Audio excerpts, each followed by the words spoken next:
මේ දිනවල සාමාන්‍ය ජනතාවට දරාගත නොහැකි විදියට බඩු මිල ඉහළ ගිහිලා තියෙන තත්ත්වය පිළිබඳව ජීවන වියදම වැඩි වීම පිළිබඳව අපි දකින දේ තමයි විශේෂයෙන්ම මේ ආණ්ඩුවට නිසි ආර්ථික ප්‍රතිපත්තියක් නැතිකම නිසා ආර්ථිකයේ ජීවන වියදම සහ අනිකුත් කටයුතු කළමනාකරණය කරන්න ආර්ථික කළමනාකරණයක් නැතිකම නිසා අද වෙන විට බරපතල විදියට අපේ රටේ ජනතාව පීඩාවටපත් වෙලා තියෙනවා.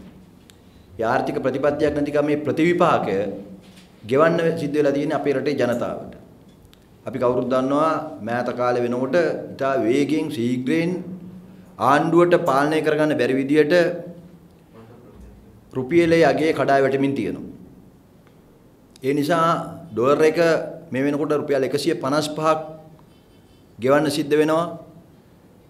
මීට අවුරුදු 2කට කලින් රුපියල් 130කට ඩොලරයක් වටිනා භාණ්ඩ මිනිස්සු මිලදී ගත්තා නම් ලබා ගත්තා නම් ලංකාවට ගෙන්නුවා නම් අද 130 භාණ්ඩයට 155ක් ගෙවන්න සිද්ධ වෙලා තියෙනවා. භාණ්ඩයට විතරක් නෙමෙයි මීට අවුරුදු 2කට කලින් අපි ලබාගත්ත ඩොලරයක ණයට අද ගෙවන්න වෙලා තියෙනවා වැඩිපුර රුපියල් 25ක්. මෙන්න මේ ආදි වශයෙන් මුළු ආර්ථිකයෙන් බිඳ වැටලා තියෙන වෙලාවක රටේ ජනතාවට අද උපයන්න වෙලා තියෙන්නේ පාලකයින්ගේ වරදට පාලකයින්ට ප්‍රතිපත්තියක් නැති නිසා පාලකයින්ට පාලනයක් නැති නිසා පාලකයින්ට කළමනාකරණයක් නැති නිසා ගත්ත ණයවල පොලී ගෙවන්නත් වැඩි වෙන ජීවන බර දරා ගන්න බැරි විදියට ගෙවා ගන්නත් අද ජනතාවට වැඩි වැඩියෙන් උපයන්න සිද්ධ වෙලා තියෙනවා. ඒක මහ ජනතාවට දැවැන්ත පීඩාවක් බවට පත් වෙලා තියෙනවා. ඒකේ ආසන්න උදාහරණය තමයි මෑත ඉතිහාසයේ වැඩිම විදියට සමහර භාණ්ඩවල මිල ඉහළ ගිහිලා තියෙනවා. පහුගිය දවසේ ගෑස් රුපියල් 110කින් වැඩි වුණා. ඒ ගෑස් රුපියල් 110කින් වැඩි වීම නිසා මේ වෙන විට හෝටල් වල කෑම වල මිල ඉහළ ගිහිලා තියෙනවා. ප්ලේන් ටිය මිල ඉහළ ගිහිලා තියෙනවා. ආප්ප ඉන්දියාප්ප වල මිල ඉහළ ගිහිලා තියෙනවා. සියලුම පාරිභෝගික භාණ්ඩ වල මිල ඉහළ යනවා. අපි සාමාන්‍යයෙන් දන්නවා ගෑස් මිල ඉහළ යනවා කියන්නේ ගෑස් පාරිභෝජනය කරන ගෙවල් වල ගෘහස්ත පාරිභෝගිකයට විතරක් නෙමෙයි මගීන්ට සංචාරකීකරණ අයට හැම දෙනාටම ඒක බලපාන. ගෑස් පාරිභෝජනය කරන හැමෝටම මේ මිල පීඩාවක් බවට පත් වෙලා තියෙනවා. ඒ විතරක් නෙමෙයි දැන් පොල් ගෙඩිය රුපියල් 100ට ගිහිල්ලා තියෙනවා. අපර ආරංචි මේ වෙනකොට ආණ්ඩුව පොල් පාට කරන්න පටන් අරන් තියෙයි කියලා. දැන් ආණ්ඩුව පොල් පාට කර ඉන්න එක නෙමෙයි කරන්න ඕන. ජනතාවට පැහැදිලි උත්තරයක් හොයන්න ඕන, පැහැදිලි විසඳුමක් ලබා දෙන්න ඕන. අපි දන්නවා පහුගිය දවස්වල ආණ්ඩුව කරේ පොල් ගස් ටික කපා දාන එක. එක කාලයක් තිබුණා පාකිස්තානෙන් පොල් ගෙනල්ලා මූදට දැම්මා. මේ වගේ විකාර වැඩ තමයි දැන් කරන්නේ. දැනුත් ඔන්න ආණ්ඩුව දැන් උත්සාහ කරනවා පොල් පාට කරන්න. ඉතින් පොල් පාට කරන එකද උත්තරේ කියලා අපි ජනතාවගෙන් අහනවා. ජනතාවත් ඒ ගැන කල්පනා කරන්න ඕනේ. ඉතින් බරපතල තත්ත්වයක් තියෙන විශේෂයෙන්ම මෑත කාලේ මිල ඉහළ යෑම ප්‍රවණතාවය බලනකොට 2017 ජූලි මාසයේ දෙවෙනි සතිය වෙනකොට දැන් මේ සැප්තැම්බර් මාසේ නම් ජනහා සංඛ්‍යා ලේඛන දෙපාර්තමේන්තුවේ වාර්තා අනුව අපට ජූලි මාසෙ දක්වා තොරතුරු තියෙනවා. 2017 ජූලි මාසයේ දෙවෙනි සතිය වෙනකොට ගිය අවුරුද්දට සාපේක්ෂව හාල් වල මිල 136කින් ඉහළ ගිහිලා තියෙනවා. දැන් හාල් කිලෝ එකක් රුපියල් 100යි, පොල් ගෙඩියක් රුපියල් 100යි, ගෑස් සිලින්ඩරේ 110කින් වැඩි වෙලා තියෙනවා. මේක තමයි තත්ත්වය. ඒ විතරක් නෙමෙයි කඩල පරිප්පු වල මිල රුපියල් 132කින් අද කිලෝ එකක් රුපියල් 317යි ඒ මිලට අනුව ගත්තොත්. සබන් මිල ඉහළ ගිහිලා තියෙනවා 121කින්. මේ ආදි වශයෙන් හැම භාණ්ඩයකම පාරිභෝගික භාණ්ඩ වල මිල ඉහළ ගිහිලා තියෙනවා. හාල් මැස්සෝ කන මිනිසුන්ට හාල් මැස්සෝ මිල ඉහළ ගිහිලා තියෙනවා 117කින් අවුරුද්දක් ඇතුළත. අද කිලෝ එකක් රුපියල් 800ට මට්ටමට ගිහිලා තියෙනවා. ටින් මාළු 117කින් මිල ඉහළ ගිහිලා තියෙනවා. රතු ලුණු මිල 141කින් මේ වෙනකොට මිල ඉහළ ගිහිලා තියෙනවා. ඉතින් මේක බරපතල විදිහේ තත්වයක්. ලොකු ලුණු මිල ඉහළ ගියා, රතු ලුණු මිල ඉහළ ගියා, පොල් මිල ඉහළ යනවා, ගෑස් මිල ඉහළ යනවා. සෑම පාරිභෝගික භාණ්ඩයක මිල ඉහළ ගිහිලා තියෙනවා. මේක ඉතාම විහිළුව තමයි මේ භාණ්ඩ වල මිල ඉහළ යන එක මේ පාලකින්ට දැනෙන්නේ නැහැ. පාලකින්ට දැනෙන්නේ නැති බව හොඳටම පැහැදිලි. පහුගිය සැප්තැම්බර් 20 වෙනිදා සමාජ සවිබල ගැනීම සුබ සාධන අමාත්‍යවරයා එස්.පී. සානායක ඇමතුමා පාර්ලිමේන්තුවට මේ ජීවන වියදම පිළිබඳව මන්ත්‍රීවරයෙක් අහන ප්‍රශ්නකට උත්තර දෙනවා. ඒ උත්තරයේදී දැන් කොළඹ පාරිභෝගික මිල දර්ශක, ජාතික මිල දර්ශක, අනිකුත් තියෙන මිල දර්ශක වලත් පිළිගන්නවා සාමාන්‍යයෙන් 4 දෙනෙක්ගේ පවුලකට මේ වෙනකොට සාමාන්‍ය වශයෙන් ගත්තත් රුපියල් 43000කට වැඩිය මාසික වියදමක් යනවා කියලා. සාමාන්‍ය ජනතාව දන්න මේ ගණන් හෙදින් ඊටත් වඩා වැඩි කියලා.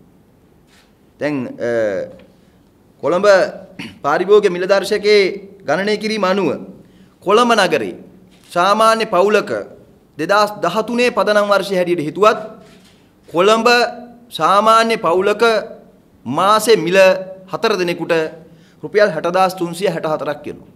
හැබැයි මේ 60364 කියලා කියන්නේ අධ්‍යාපනයේට මාසෙකට පවුලේ වියදමට රුපියල් 3538ක් විතරක් වෙන් කරලා. මේක කොහෙත්ම ගැලපෙන්නේ නැති විග්‍රහයක් බව අපිට පැහැදිලි. මාසෙකට දරුවෝ දෙන්නෙක් ඉස්කෝලේ යන පවුලක කොළඹ රුපියල් 3538 නෙමෙයි වියදම. ඔවුන්ගේ ගණන් හැදීම අනුව ප්‍රවාහණයට වියදම් කළ තියෙන 6401ක් හැටියට තමයි ගණන් හදන්නේ. විනෝදයේ සංස්කෘතික කටයුතු 785ක් හැටියට. එහෙම ගණන් හදලා අධ්‍යාපනයේට මාසෙකට 3538ක් යනවයි කියලා ගණන් හදලා අද ජනහා සංඛ්‍යාලේඛන දෙපාර්තමේන්තුවම පිළිගන්නවා මාසික වියදම යන්නේ පවුලකට රුපියල් 60364ක් යනවා කියලා. ඒක ජනහා සංඛ්‍යාලේඛන දෙපාර්තමේන්තුවේ තොරතුරු වලින් පිළිගන්නවා කොළඹ පවුලක. හැබැයි එස්.බී. සානායක ඇමතුමා මොකද පහුගිය දවසේ පාර්ලිමේන්තුවට කියන්නේ? එතුමාගේ උත්තරයට අනුව කියනවා දෙමව්පියන් දෙදෙනා සහ දරුවන් දෙදෙනෙකු යුත් පවුලක අත්‍යවශ්‍ය වියදම් දැරීම සඳහා මාසිකට වැය වෙන මුදල අප දෙපාර්තමේන්තුව ගණනය නොකරන නමුත් සාමාන්‍යයෙන් සමාජිකින් 4 දෙනෙකුගෙන් යුත් ගෘහ ඒකකයක් සඳහා අත්‍යවශ්‍ය වියදම් දැරීමට මාසිකට වැය වෙන මුදල ගෘහ ඒකක ආදායම් හා වියදම් සමීක්ෂණය අනුව 14196ක් කියලා. ඒ වගේම එතුමා කියනවා එස්.බී. සානායක ඇමතුමා පාර්ලිමේන්තුවට දෙන සැප්තැම්බර් 20 වෙනිදා උත්තරයක් 2017 ජූලි මාසයේ සංඛ්‍යාලේඛන දෙපාර්තමේන්තුවේ දත් අනුව ඒක පුද්ගල දරිද්‍රා රේඛාවේ මායිම් එක් පුද්ගලයෙකුට 4327ක් වන අතර ඒ අනුව සිව් දෙනෙකුගේ පවුලක 17308කි කියලා. මේ එස්.පී. සානායක ඇමතුමාට අනුව 4 දෙනෙක්ගේ පවුලක වියදම 17308යි ජූලි මාසේ. හැබැයි කොළඹ පාරිභෝගික මිල දර්ශක අනුව සාමාන්‍ය පවුලක වියදම 60000යි කියලා කියන එක උන් පිළිගන්නේ නැහැ. ආණ්ඩුව පිළිගන්නේ නැහැ. ඇයි මේ 17000 ගණන් හදලා තියෙන්නේ කොහොමද? මේ 17000 ගණන් හදන්නේ එතුමා මෙන්න මේ දරිද්‍රතා රේඛාවේ අනුව. දරිද්‍රතා රේඛාවේ වියදම කියලා කියන්නේ මිනිස්සෙක් නොමැරි ජීවත් වෙන්න. නොමැරි ජීවත් වෙන්න අවශ්‍ය අවම කැලරි ප්‍රමාණය. ඒ ගමන් බිමන් යන්නේ නැතුව, ඇඳුම් පළඳුම් වලට වියදම් කරන්නේ නැතුව, සංස්කෘතික කටයුතු වලට වියදම් කරන්නේ නැතුව, ආහාරමය නොවන වියදම් කිසිවක් සලකන්නේ නැතුව ජීවත් වෙන්න අවශ්‍ය අවම කැලරි ප්‍රමාණයට යන වියදම තමයි මේ එස්.බී. සානායක ඇමතුමා 4327යි එක පුජ්‍යලෙකුට කියලා කියන්නේ. ඒක 4න් වැඩි කරාම 17308 බව ඇත්ත. හැබැයි අපි අහනවා ඒක කොච්චර සාධාරණද? මිනිස්සු අධ්‍යාපනය නොලබා එතුමලා කියන විදියට අධ්‍යාපනයේට යන වියදම් සලකන්නේ නැතුව, ගමන් බිමන් වලට යන වියදම් සලකන්නේ නැතුව, විනෝදයට වියදම් සලකන්නේ නැතුව එතුමලාට තියෙන ඔය ඔක්කොම දේවල්. ආණ්ඩුවට ඔක්කොම දේවල් තියෙනවා. එහෙම තියෙද්දි දැන් එතුමලා කියන්නේ මොකද්ද මේ? ඒ ඔක්කොම නැතුව ජනතාවට ජීවත් වෙන්න කියන්නේ කොහොමද දැන්? නොමැරි ඉන්න අවශ්‍ය කැලරි ප්‍රමාණය විතරක් අරගෙන ජීවත් වෙයලා. එහෙම ගියොත් 17000කින් 4 දෙනෙක්ගේ පවුලට ජීවත් වෙන්න පුළුවන්. අධ්‍යාපනයේ සංස්කෘතිය සෞඛ්‍ය මුකුත් නැතුව. මේකද උත්තරේ. දැන් අපි දන්නවා අද විපක්ෂයේ ඉන්න බන්දුල ගුණවර්ධන මහත්මයාත් එවකට ඇමතිවරයෙක් හිටින්න ඉන්නකොට කිව්වා එක පුජ්‍යලෙකුට මාසෙට 2500න් ජීවත් වෙන්න පුළුවන් කියලා. දැන් එස්.බී. සානායක මහත්මයා දැන් කියනවා 2017 ජූලි මාසේ එක පුජ්‍යලෙකුට 4327න් ජීවත් වෙන්න පුළුවන් කියලා. ඒ ඇමතිවරුන්ගේ උත්තර. හැබැයි අද රටේ ජනතාවගේ අත්ත තත්ත්වය මොකද්ද? දරුවෝ දෙන්නෙක් ඉස්කෝලේ යන, වැඩිහිටියෙක් ගෙදර ලෙඩ වෙලා ඉන්න, සාමාන්‍ය පවුලක 4 දෙනෙක් ඉන්න පවුලක, 5 දෙනෙක් ඉන්න පවුලක අද මුළු ලංකාවෙම ආසන්න වශයෙන් අඩුතරමේ රුපියල් 60000ක් 70000ක්වත් නැතුව මාසේ පවුලක් නඩත්තු කරගන්න බෑ. ජීවත් වෙනව නෙමෙයි. ජීවිතය කියලා කියන්නේ ඊට වඩා ගොඩක් දේවල් තියෙනවා. ජීවත් වෙන මිනිස්සෙගේ ජීවිතය කියලා කියන්නේ මේ නොමැරී ඉන්න අවශ්‍ය කරන අවම කැලරි ප්‍රමාණයෙන් ජීවත් වෙන එක නෙමෙයි. නමුත් අපි කවුරුත් පිළිගන්න අපි කවුරුත් දන්න දෙයක් තමයි අපේ රටේ ජනගහනේ ආදායම් බෙදියාමේ විශාල විෂමතාවයක් තියෙනවා. ආදායම් බෙදියාමේ විශාල පරතරයක් තියෙනවා. රනිල් වික්‍රමසිංහ අග්‍රාමාත්‍යතුමාම 2015 නොවැම්බර් මාසේ 5 වෙනිදා පාර්ලිමේන්තුවේ කිව්වා අපේ රටේ ජනගහනයෙන් 41ක් දවසකට ඩොලර් දෙයක් හොයන්නේ නැහැ කියලා. ඉතින් එහෙම රටක එවැනි ආදායම් බෙදියාමේ විෂමතාවයක් තියෙන රටක තමයි අද මේ බඩු මිල වැඩි වෙන්නේ. ඉතින් අපි අහනවා අපිට අහන්න තියෙන ප්‍රශ්නේ හරි සරලයි. කෝ දැන් අර ආර්ථික කළමනාකරණය පිළිබඳ අමාත්‍ය මණ්ඩල කමිටු මලික් සමරවික්‍රම මහත්තයලාට චරිතරත්වත්ව මහත්තයලාට පාස්කර් ලිංගම් මහත්තයලාට ආර්ථික කළමනාකරණය කියලා කියන්නේ වරාය විකුණන එක විතරද? ලංකාවේ ඉඩම් ටික විකුණන එක විතරද? ගුවන් තොටුපළවල් විකුණන එක විතරද? තෙල් ටැංකි ටික විකුණන එක විතරද? රටේ තියෙන ජාතික සම්පත් ටික කුණු කොල්ලේට විකුණන එක විතරද ආර්ථික කළමනාකරණය කියන්නේ? ජනාධිපතිතුමාගේ ජීවන වියදම් කමිටුව කෝ දැන්? ඒගොල්ලන්ට පුළුවන්කම තියෙන්නේ මිනිසුන්ව ප්‍රපාතයට ඇද වැටෙන මිනිස්සු වලපල්ලට දාන්න බඩු මිල වැඩි කරන්නයි රටේ තියෙන සම්පත් ටික විකුණන්නයි විතරද? ඊට වඩා වෙන කළමනාකරණයක් ඇත්තෙම නැද්ද? මෙවැනි වෙලාවකදී රටේ මුළු මහත් රටේම ජනතාවට දැවැන්ත ආර්ථික පීඩනයක් ඇවිල්ලා තියෙද්දි අපි තා පැහැදිලිව දන්න මේ හැම යෝජනාවක්ම එන්නේ මේගොල්ලන්ට උඩින් මේගොල්ලන්ව පාලනය කරන උදවියකින්. දේශීය ආදායම් පනත ගෙනාවේ ජාත්‍යන්තර මූල්‍ය අරමුදල. කවුරුත් දන්නවා. දැන් මේ ගෑස් මිල වැඩි කරන්න කියලා බඩු මිල වැඩි කරන යෝජනා ගේනකොට ලංකාවේ ජාත්‍යන්තර මූල්‍ය අරමුදලේ නියෝජිතයා මාධ්‍ය සාකච්ඡා තියලා කියනවා දැන් අපි බලාපොරොත්තු වෙනවා මේ වෙනකොට ආණ්ඩුව ගෑස් ඉන්ධන මිල කළමනාකරණය කරයි කියලා. මේ කළමනාකරණය කියලා කියන්නේ මොකක්ද ඒගොල්ලන්ට? වැඩි කරන එක. අපි කියන්නේ මේක නෙමෙයි ආණ්ඩුවක මැදිහත් වීම කියන්නේ. ආණ්ඩුවක මැදිහත් වීම කියලා කියන්නේ මූල්‍ය අරමුදලේ අවශ්‍යතාවයට අනපනක් ගෙනල්ලා ආදායම් බදු වැඩි කරන්නයි, ව්‍යාපාර වලින් බදු වැඩි කරන්නයි, ඊට පස්සේ සාමාන්‍ය ජනතාව කන බොන අත්‍යවශ්‍ය භාණ්ඩ වල මිල වැඩි කරන්නයි ආණ්ඩුවක් අවශ්‍ය නැහැ. ඒකට මූල්‍ය අරමුදලේ අදහස් යෝජනා අවශ්‍ය වෙන්නේත් නැහැ. ඉතින් පැහැදිලිව අපිට පේනවා ඊටාම් පැහැදිලි මේ මොකද්ද වෙන්නේ යන්නේ.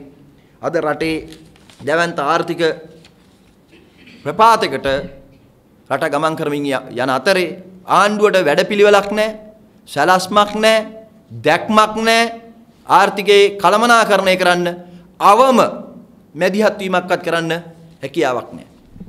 දැන් ආණ්ඩුව දේශීය ගොවි ආරක්ෂා කරනවා කියන පදනම තමයි හැමතිස්සෙම ගන්නේ පිටරටින් ගේන භාණ්ඩ වල මිල වැඩි කරනකොට. අපි දැක්ක පහුගිය දවස්වල ලොකු ලුණු මිල වැඩි කරනත් 100%ක බද්දක් පැනෙව්වා. බද්ද පැනෙව්වට පස්සේ හැබැයි මේ බද්දේ වාසිය ගොවියට ලැබෙන්නත් පාරිභෝගිකයට ලැබෙන්නත් ක්‍රමවේදයක් තියෙන්න බෑ. බද්දක් පැනවීමෙන් විතරක් ඒක වාසිය වෙන්නේ නැහැ. ගොවියට ලැබෙන්න නම් ආණ්ඩුව සලකන්න ඕන ගොවියාගෙන් ලුණු ගොවියාගෙන් නම් ලුණු ගොවියාගෙන් ලුණු මිලදී ගැනීමේ අවම මිලක් තීරණය වෙන්න ඕන. ඒ වගේම පාරිභෝගිකයාටත් ලුණු සඳහා වන මිල විකුණන්න පුළුවන් උපරිම මිලක් තීරණය වෙන්න ඕන. මෙන්න මේ මිලට තමයි වෙළඳ පොලේ මිල තීරණය වෙන්නේ කියලා. හැබැයි එහෙම දෙයක් නැතුව එකපාරටම බද්ද පැනවපු ගමන් ඒ බද්දේ බර සම්පූර්ණ වැටෙන්නේ පාරිභෝගිකයාට. ඒකේ ගොවියට සාධාරණයක් ඉෂ්ට වෙන්නෙත් නැහැ. ඒ ගොවියගේ මිල දී ගැනීමේ අවම වැඩ පිළිලක් නැත්තම් අවම මිලක් ගොවියට සාධාරණ මිලක් නැත්තම් ඒක ගොවියට යන්නෙත් නැහැ. ඒක නිසා මේක හීනෙන් නැගිට්ටා වගේ එකපාරටම වෙළඳ පොලේ මිල අහස උසට යනවා කෙලවරක් නැහැ. ආණ්ඩුව එවෙලට මොකක් හරි පැලස්තරයක් දානවා. ඒක තමයි මේ කරන්නේ. හැබැයි පැලස්තර වලින් දැන් උත්තරයක් නැති බව හොඳටම පැහැදිලි. මොකද අද රුපියල් 70000ක්වත් නැතුව සාමාන්‍ය පවුලකට මාසයක් ජීවත් වෙන්න බැරි යථාර්ථයක් තියෙනවා. ඉතින් අපි අහන රජයේ සේවකයෝ කොහොමද ජීවත් වෙන්නේ? පෞද්ගලිකාංශය අඩුවටුප් ලබන මිනිස්සු කොහොමද ජීවත් වෙන්නේ? රැකියා විරහිතින් කොහොමද ජීවත් වෙන්නේ? අපි දන්නවා අද ඔබ කල්පනා කරලා බලන්න අපේ රටේ බොහෝ පවුල්වල තුන් වේල කනවයි කියන එක හීනයක් බවට පත් වෙලා තියෙනවා. අද මිනිසුගේ ජීවිතේ දෙවේලකින් කොහොම හරි ජීවත් වෙන්න මට්ටමට පත් වෙලා තියෙනවා. ඒත් ඊටාම අවම මට්ටමින් තමයි. ඒක නිසා විශේෂයෙන්ම මෙන්න මේ බරපතල තත්ත්වයට අපි විශ්වාස කරනවා ආණ්ඩුව මීට වඩා වැඩි මැදිහත් වීමක් අවශ්‍යයි. හැබැයි මේ මැදිහත් වීම කරන්න ආණ්ඩුව හිතලවත් නැති බව, හිතන්නේවත් නැති බව තමයි අපිට පේන්නේ ආණ්ඩුවේ ඇමතිවරුන්ගේ එස්.බී. සානායක ඇමතිවරයාගේ මේ පාර්ලිමේන්තුවට දෙන උත්තරවලින්. ඒත් එතුමාලාට අනුව ජනතාවට අද තියෙන්නේ රුපියල් 17000ක ජීවන වියදමක්. අපි මේ රටේ ජනතාවගෙන් අහනවා. ජනතාවට මාසෙකට රුපියල් 17000කින් ජීවත් වෙන්න පුළුවන්ද? මේ ඇමතිවරු කියන විදියට. ජනතාවගේ ජීවත් වීම කියලා කියන්නේ නොමැරී ජීවත් වෙන්න අවශ්‍ය කරන ආහාරමය කැලරි ප්‍රමාණය විතරද? ඒ නිසා විශේෂයෙන්ම මේ ප්‍රශ්නයේදී ආණ්ඩුව කටයුතු කරමින් ඉන්න නිද්‍රාශීලීභාවය නොසලකිල්ල විසින් ජනතාව තවත් පීඩාවෙන් පීඩාවට පත් කරනවා. මොකද මේ බඩු මිල වැඩි වෙන්නේ අයවැය ඉදිරිපත් වෙන්න තව මාසයක් තියෙද්දි. අපි දන්නවා මේ වෙනකොටත් අයවැයට අවශ්‍ය කරන ඇස්තමේන්තු යෝජනා ආණ්ඩුව සකස් කරලා තියෙනවා. අද අපේ රටේ අයවැය කියන්නේ බොහොම සාම්ප්‍රදායිකවත් නොවන ලියවිල්ලක්. කලින් නම් අපි කිව්වා සාම්ප්‍රදායික ලියවිල්ලක් කියලා. සාම්ප්‍රදායික ලියවිල්ලක්වත් නෙමෙයි. ප්‍රශ්නේ තියෙන්නේ මේකයි. දැන් ආණ්ඩුවේ අවශ්‍ය කරන පහසුකම් හදාගන්න, අතුරු ඇස්තමේන්තු ඇතුල් කරන්න, ආණ්ඩුවේ රජයේ ඇමතිවරුන්ගේ කාර්යාල නඩත්තු කරන්න, අතුරු ඇස්තමේන්තු ඇතුල් කරන්න, පරිපූර්ණක ඇතුල් කරන්න ආණ්ඩුවට මුදල් ප්‍රශ්නයක් නැහැ. එතකොට ආණ්ඩුව ඕන හැටියට මුදල් වියදම් කරනවා. භාණ්ඩාගාරයට එතකොට නැති මුදල් තියෙනවා. ආණ්ඩුවට මුදල් ප්‍රශ්නේ එන්නේ ජනතාවට පීඩාව ඇති වෙනකොට, ජනතාවට පීඩාව ගේන්න අවශ්‍ය කරන යෝජනා එනකොට ආණ්ඩුව කියනවා සල්ලි නැහැ කියලා. එතකොට තමයි ආණ්ඩුව අර ජනතාවට පොල් පාට කරලා පෙන්නන්නේ. ආණ්ඩුව පොල් පාට කරලා අපි අහන පොල් සංවර්ධන මණ්ඩලයට පුළුවන්ද පොල් මිල අඩු කරන්න? මොකක්ද ඒකේ තියෙන සැලැස්ම? අවශ්‍ය පොල් ප්‍රමාණය වෙළඳ පොළට සපයන්න පුළුවන්ද? ඉතින් ඒක නිසා මෙන්න මේ වගේ ඊ타ත්ම විහිළු සහගත පිළිතුරු තමයි අද ආණ්ඩුවට තියෙන්නේ. ඉතින් ඒ නිසා අපි බල කරනවා ආණ්ඩුවට විශේෂයෙන්ම වහාම ආණ්ඩුව මේ වැඩි වෙන ජීවන බරට, ජීවන වියදමට මිනිසුන්ට පැහැදිලි උත්තර දෙන්න ඕන. ඒ සඳහා ආණ්ඩුවේ ක්‍රියාත්මක කරන සැලැස්ම මොකද්ද කියන එක, කෙටි කාලීනවත් දීර්ඝායීනවත් තියෙන සැලසුම් මොනවද කියන එක ආණ්ඩුව රටට ඉදිරිපත් කරන්න ඕන. මේ මොහොතේ විශේෂයෙන්ම මේ වැඩි වෙලා තියෙන බඩු මිල නිසා මිනිසුන්ට ඇතිලා තියෙන පීඩාවට අවශ්‍ය කරන සහන සලසන වැඩපිළිවෙල මොකද්ද කියලා ආණ්ඩුව කියන්නේ. මොකද අපිට ආරංචි දැන් කියනවා මේ සතොසෙන් දෙන්න යනවා කියලා මල්ලක්. හැබැයි සතොසෙන් මල්ලක් දෙන එක කෙසේ වෙතත් මේ දවස්වල කතා වෙන්නේ සතොස තියෙන ඒවත් කොහොමද සතොස ආයතනේ පාඩු ලබන හින්දා සතොස විකුණන්නේ කියලා. ආණ්ඩුව කල්පනා කරන්නේ ඒක. සතොසට තියෙන වැඩපිළිවෙල මොකද්ද? මේ මල්ලේ මොනවද තියෙන්නේ? ගිහිල්ලා ගන්න පුළුවන් කාටද? ඉතින් ඒක නිසා ඉතා පැහැදිලි එවැනි සරල සහ රටේ ජනතාව රවට්ටන, රටේ ජනතාවට විහිළු අවශ්‍ය නැහැ මේ වෙලාවේ. මොකද රටේ ජනතාව ඉන්නේ ආණ්ඩුවත් එක්ක hina වෙන්න පුළුවන් මට්ටමක නෙමෙයි. විහිළු කරන මට්ටමක නෙමෙයි. ඊටම බරපතල ආර්ථික පීඩනයක. ඒ ආර්ථික පීඩනයට ආණ්ඩුව පැහැදිලි උත්තර සපයන්න ඕන. එහෙම නැත්නම් අපි ජනතාවත් එක්ක එකතු වෙලා ආණ්ඩුවට මේ ජීවන වියදමට එරෙහිව, ඉහළ යන බඩු මිලට එරෙහිව දැවැන්ත උද්ඝෝෂණ ව්‍යාපාර ආරම්භ කරන්න සිද්ධ වෙනවා. අපට මහපාරට බහින්න සිද්ධ වෙනවා ජනතාවත් එක්ක. මොකද ආණ්ඩුව මේ සම්බන්ධයෙන් තවදුරටත් නිද්‍රාශීලීව ඉන්නව නම් අපි විශ්වාස කරනවා විශේෂයෙන් වැඩ කරන ජනතාව, ගොවි ජනතාව, මේ පීඩාවට පත්වෙච්ච සියලු ජනතාව ආණ්ඩු විරෝධීව, ආණ්ඩුවට එරෙහිව ක්‍රියාමාර්ග වලට එන එක අතිශය සාධාරණයි. මේක තමයි අපිට මූලික තියෙන තවත් මේ පිළිබඳ කරුණු ප්‍රමාණයක් අපේ වසන්ත සමාජික සහෝදරයා ඉදිරිපත් කරાવી. ආණ්ඩුවේ ක්‍රියාමාර්ග පිළිබඳව අඳුනිස් සහෝදරයා කරුණු ප්‍රමාණයක් ඉදිරිපත් කළා. විශේෂයෙන් අපේ රටේ වැඩ කරන ජනතාවට මේක බලපාන්නේ කොහොමද කියන කාරණේ පිළිබඳව තමයි වැඩිපුර අවධානය යොමු කරන්නේ. මොකද වැඩ කරන ජනතාවගේ වැටුප් නිශ්චිතයි. වාර්ෂික වැටුප් වැඩිවීම මැරෙන්නේ එයාට නිතර බඩු මිල වැඩි වෙනට සාපේක්ෂව පඩි වැඩි වෙන්නේ නැහැ. හැබැයි ආණ්ඩුව බජට් එකක් ඉදිරිපත් කරලා ඒ අතරමැද අවස්ථා ගණනාවක බඩු මිල වැඩි කිරීම කරනවා.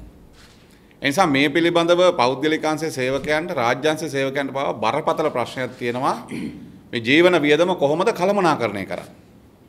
ඒ ඇමතිවරු කියන 17000ට ජීවත් වෙන්න පුළුවන්ද කියලා ඔබ මාධ්‍යවේදීන් ලෙස ඔබ දන්නවා. ඔබ මේ මොහොතේ ඔබේ වැටුපත් එක්ක කොපමණ අරගලයක් කරනවද ජීවත් වීම සඳහා? ඒ නිසා අද රාජ්‍ය සේවකයා පෞද්ගලිකාංශ සේවකයා එහෙම නැත්නම් මේ රටේ වැඩ කරන ජනතාව ජීවත් වීම සඳහා කරන අරගලය බරපතල එකක් බවට පත් වෙලා තියෙනවා. මොකද මේ බඩු මිල වරින් වර විලෑම වෙලාවට ඉහළ යාම නිසා. ආණ්ඩුව අර හඳුන්වන සහෝදරයා සඳහන් කළා වගේ මේ ඡන්දය ඉලක්ක කරගත්ත වැඩ කරත් දැන් සූදානම් වෙනවා. මොකද ඊළඟට ඡන්දය එනවා. ඡන්දෙට බඩු මල්ලක් අඩු කරන්න දැන් බඩු මිල වැඩි කරන එක. හැබැයි ඒකත් ඡන්දෙට අඩු වෙයිද කියන කාරණේ තියෙන්නේ IMF එක ඇවිල්ලා කිව්වහම දැන් තෙල් වල මිල වෙනස් කරන්න ඕනේ කියලා ගෑස් මිල වැඩි කරන 110කින්. ආර්ථික කළමනාකරණ කමිටුව එහෙම නැත්නම් ජීවන වියදම් කමිටුව රටේ ජනතාව ගැන හිතලාද මේ තීරණ ගත්තේ? එහෙම එකක් නැහැ.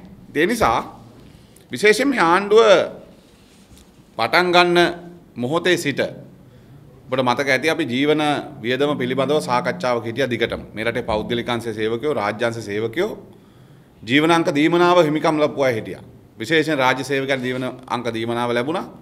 ඒ වගේම පෞද්ගලිකාංශ සේවකයන්ට ජීවන වියදම් දීමනාවක් ලැබුණා.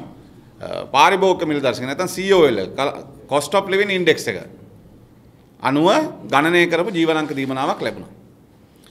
මේ විදිහට ගණනය කරපු ජීවනාංක දීමනාව අනුව මේ ආණ්ඩුව බරපතල වංචාවක් කරා පටන් ගන්න මොහොතේම. ඒ තමයි මේකට විශේෂඥයෙක් වෙච්ච හර්ෂද සිල්වා නියෝජ්‍ය ඇමතුමා ආණ්ඩුව පෙරලෙන්න කලින් නම් මේකේ හිටියේ මේ ජීවනාංකය ගැසට් කරන්න ඕන ජීවනාංකය වැරදියට හදන්න කියන තැන තමයි හිටියේ. හැබැයි ආණ්ඩුව ආවට පස්සේ එතුමාම මැදිහත් වෙලා අලුත් ජීවනාංකයක් දැම්මා. තිබුණ බඩු මල්ලේ වටිනාකම 160කින් අඩු කරලා. කියන්නේ 2015 දෙසැම්බර් මාසේ 2014 දෙසැම්බර් මාසේ වෙනකොට අපේ රටේ 4 දෙනෙකුට තියෙන බඩු මල්ලේ වටිනාකම රුපියල් 52135යි තිබුණේ.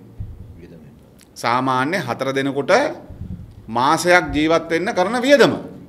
ඒක තමයි ඒ වෙනකොට තිබිච්ච පාරිභෝගික මිල දර්ශකය. මේක කොළඹ පාරිභෝගික මිල දර්ශකය මේට වඩා වැඩි. කොළඹ පාරිභෝගික මිල දර්ශකය මීට වඩා හඳුන්වන සහෝදරයා සඳහන් කරේ කොළඹ පාරිභෝගික මිල දර්ශකය රුපියල් 60000ක් ඉක්මවලා තිබුණේ. ඒතකොට දැන් සමස්ත පාරිභෝගික මිල දර්ශකය සැලකුවාට පස්සේ රුපියල් 52135 තිබිච්ච බඩු මල්ල 32146ක් කරලා නව පාරිභෝගික මිල දර්ශකයක් 2015 නොවැම්බර් මාසයේ එළියට දැම්මා. ඒකට කිව්වේ ජාතික පාරිභෝගික මිල දර්ශකය. ජාතික පාරිභෝගික මිල දර්ශකය. එතකොට අපිට තියෙන ප්‍රශ්නේ ඔය ආර්ථික ඔස්තාරලා ආර්ථික විශේෂඥයෝ 4 දෙනෙකුට මාසෙකට රුපියල් 52000ක් ගිය බඩු මල්ල 4 දෙනෙකුට රුපියල් 32000ක් දක්වා අඩු කරේ කොහොමද? ඉලක්කම් නම් හරි පහසුයි. හැබැයි ජීවත් වෙන්න ගියාට පස්සේ පාරිභෝගිකයා මුණ දෙන ප්‍රශ්න බරපතලයි. ඒ අනුව ගණන් හැදුවාම අද අපේ රටේ බඩු මල්ල පිළිබඳ ප්‍රශ්නේ බරපතල තැනක තියෙන්නේ. ඒ මොකද 2015 පෙබරවාරි තමයි මේ ආණ්ඩුව දින 100 ආණ්ඩුව පටන් අරන් අපිට ජීවනාංක එහෙම නැත්නම් පාරිභෝගික මිල දර්ශකය ගණනය කිරීම පටන් ගත්තා. 2015 පෙබරවාරි ඉඳන් 2017 සැප්තැම්බර් දක්වා එහෙම නැත්නම් අගෝස්තු මාසෙ දක්වා සැප්තැම්බර් මාසෙ අවසන් වුණා විතරයි. අගෝස්තු මාසෙ දක්වා ගණනය කරොත් එහෙම මාස 30ක කාලයක් ගිහිලා තියෙනවා. මේ මාස 30 කාලෙට කොළඹ පාරිභෝගික මිල දර්ශකය එහෙම නැත්නම් පාරිභෝගික මිල දර්ශකය මේගොල්ලෝ කියන මේ ජාතික පාරිභෝගික මිල දර්ශකය කියන මේවා ඔක්කොම සලකලා බැලුවාම බඩු මල්ලේ වැඩිවීම මේ මාස 30ට රුපියල් 6882කින් වැඩි වෙලා තියෙනවා. මේ මාස 30ට රුපියල් 6882කින් බඩු මල්ල වැඩි වෙලා තියෙනවා. හැම මාසෙම රුපියල් 229යි 740ක් එහෙම නැත්නම් රුපියල් 229කින් හැම මාසෙම බඩු මල්ල වැඩි වෙලා තියෙනවා. හැම මාසෙම රුපියල් 229කින් බඩු මල්ල වැඩි වෙලා තියෙනවා. ඒ නිසා දැන් තිබිච්ච cost of living index එක අනුව අද බඩු මල්ල ගණනය කරොත් එහෙම ඒ 160 අඩු කිරීම නොසලකා අද 4 දිනකට මාසයකට ජීවත් වෙන්න යන වියදම ගණනය කරොත් එහෙම 2017 අගෝස්තු මාසයේ අවසන් වෙනකොට බඩු මල්ලේ වටිනාකම රුපියල් 62813ක් වෙනවා. රුපියල් 62813ක් වෙනවා. අධ්‍යාපනය, සෞඛ්‍ය, සංස්කෘතික, කෑම බීම, ප්‍රවාහන මේ සියල්ල එක්ක. එතකොට රුපියල් 62813ක් බඩු මල්ල වෙනකොට ආණ්ඩුව 2015 නොවැම්බර් ගණන් හදලා පටන් ගත්තෙම වංචාවකින් බොරුවකින් මේ ආර්ථික දත්ත බොරු කරලා පටන් ගත්තේ. ඒ නිසා අද ජනතාවට කරුණු කියන්නේ ආර්ථික ඔස්තාරලා එක්සත් ජාතික පක්ෂේ මේ කරුණු කියන්නේ ජනතාවට කොටසක් වහලා. ඇත්ත ජීවන වියදම සංගවලා. බඩු මිල වැඩිවීම පිළිබඳ කාරණේ සංගවලා. නිසා වැඩ කරන ජනතාවගේ පඩි වැඩිවීම පිළිබඳ කාරණේදී විශේෂයෙන් පෞද්ගලික අංශ සේවකයෝ මේ ආණ්ඩුව ගේන්න වැඩ කරපු ආණ්ඩුවට ගේන්න මැදිහත් වෙච්ච මේ රටේ සවහසක් ජනතාව අතරින් වැඩ කරන ජනතාව බලාපොරොත්තු වුණා පෞද්ගලික අංශ සේවකයටත් පඩි වැඩි කරන්න කියලා. ආණ්ඩුව ගෙනාව 50ක් රුපියල් 2500කින් අවුරුදු 2කට පඩි වැඩි කරන්න. අයවැය සහන දීමනා පනත 2016 අංක 6 දරන අයවැය සහන දීමනා පනත. මේ අයවැය සහන දීමනා පනත අනුව 2015ට රුපියල් 1000කුත් 2016 1500 2500ක් වැඩි කරන්න ඕනේ. හැබැයි පෞද්ගලික අංශ සේවකයෝ මේ වැටුප් වැඩිවීම ඉල්ලලා හාම්පොතුන්ගෙන් ඉල්ලීම් කරලා වැටුප් වැඩිවීම නොලැබිච්ච නිසා කම්කරු දෙපාර්තමේන්තුවේ මේ වෙනකොට පැමිණිලි තියෙනවා 250කට වැඩිය. කම්කරු ඇමතිවරයාත් අද මේ පැමිණිලි විසඳන කෙරුණොත් මොකද කරන්නේ? පනත අනුව වැඩ කරන එක වෙනුවට කම්කරු ඇමතිවරයා කරන්නේ පනත අභිබවා යනවා එහෙම නැත්නම් පනත උල්ලංඝනය කරලා කටයුතු කරනවා. හාම්පොතුන්ගේ උමනාවල් වලට කන් දෙනවා සේවකයන්ගේ උමනාවල් වලට කන් දෙන්නේ නැහැ. ඒ නිසා අවුරුදු 2කට පෞද්ගලික අංශ සේවකයන්ට රුපියල් 2500ක් වැඩි කරන්න ආණ්ඩුව කටයුතු කරද්දී මේ මාස 30ට 2017 පඩි වැඩිවීමක් නැහැ පෞද්ගලික අංශ සේවකයට. රාජ්‍ය සේවකයට පඩි වැඩිවීමක් නැහැ. හැබැයි 15 16 17 මේ ආණ්ඩුව ගත කරන මාස 30 කාලෙට රුපියල් 6882කින් බඩු මල්ල වැඩි වෙලා. පෞද්ගලික අංශ සේවකයට 2500 යෝජනා කළේ. රාජ්‍ය සේවකයට රුපියල් 10000ක් වැටුප් වැඩිවීම ලබා දුන්නට, දීමනා වැඩිවීම ලබා දුන්නට මේ වෙනකොටම 6882ක් බඩු මල්ල වැඩිවීම නිසා ඔහුට අහිමි වෙලා තියෙනවා. එදා ඔහු ඉල්ලුවේ රුපියල් 13000ක පඩි වැඩිවීම. 13000ක පඩි වැඩිවීමක් 2015 ඔහු ඉල්ලමින් සිටියේ. ඒ වෙනුවට 10000ක් දෙන්න ආණ්ඩුවට සිද්ධ වුණා. හැබැයි ආණ්ඩුව 10000 දීලා මේනොට රුපියල් 6882කට ආසන්න ප්‍රමාණයක් ආපහු අරගෙන තියෙනවා. ඒ නිසා ප්‍රශ්නේ තියෙන්නේ ආණ්ඩුවේ ආර්ථික කළමනාකරණය වෙනුවට බදු හරහා, ගාස්තු හරහා, දඩ හරහා ජනතාවට නැවත මේ බර පටවන එක. ඒ නිසා මේ ආර්ථික ඔස්තාරලා කරලා තියෙන ආර්ථික කළමනාකරණය වෙනුවට ජනතාවට ආපහු බර පටවන එක, බඩු මිල වැඩි කරන එක, ජීවත් වීම අපහසු කරන එක. ඒ නිසා තමයි වැඩ කරන ජනතාව දැන් මෙවර අයවැය දිහා බලන් ඉන්නේ ආපහු මේ රටේ වැඩ කරන ජනතාවගේ වැටුප් වැඩි වෙන්නේ මොකක්ද ආණ්ඩුවගේ යෝජනාව.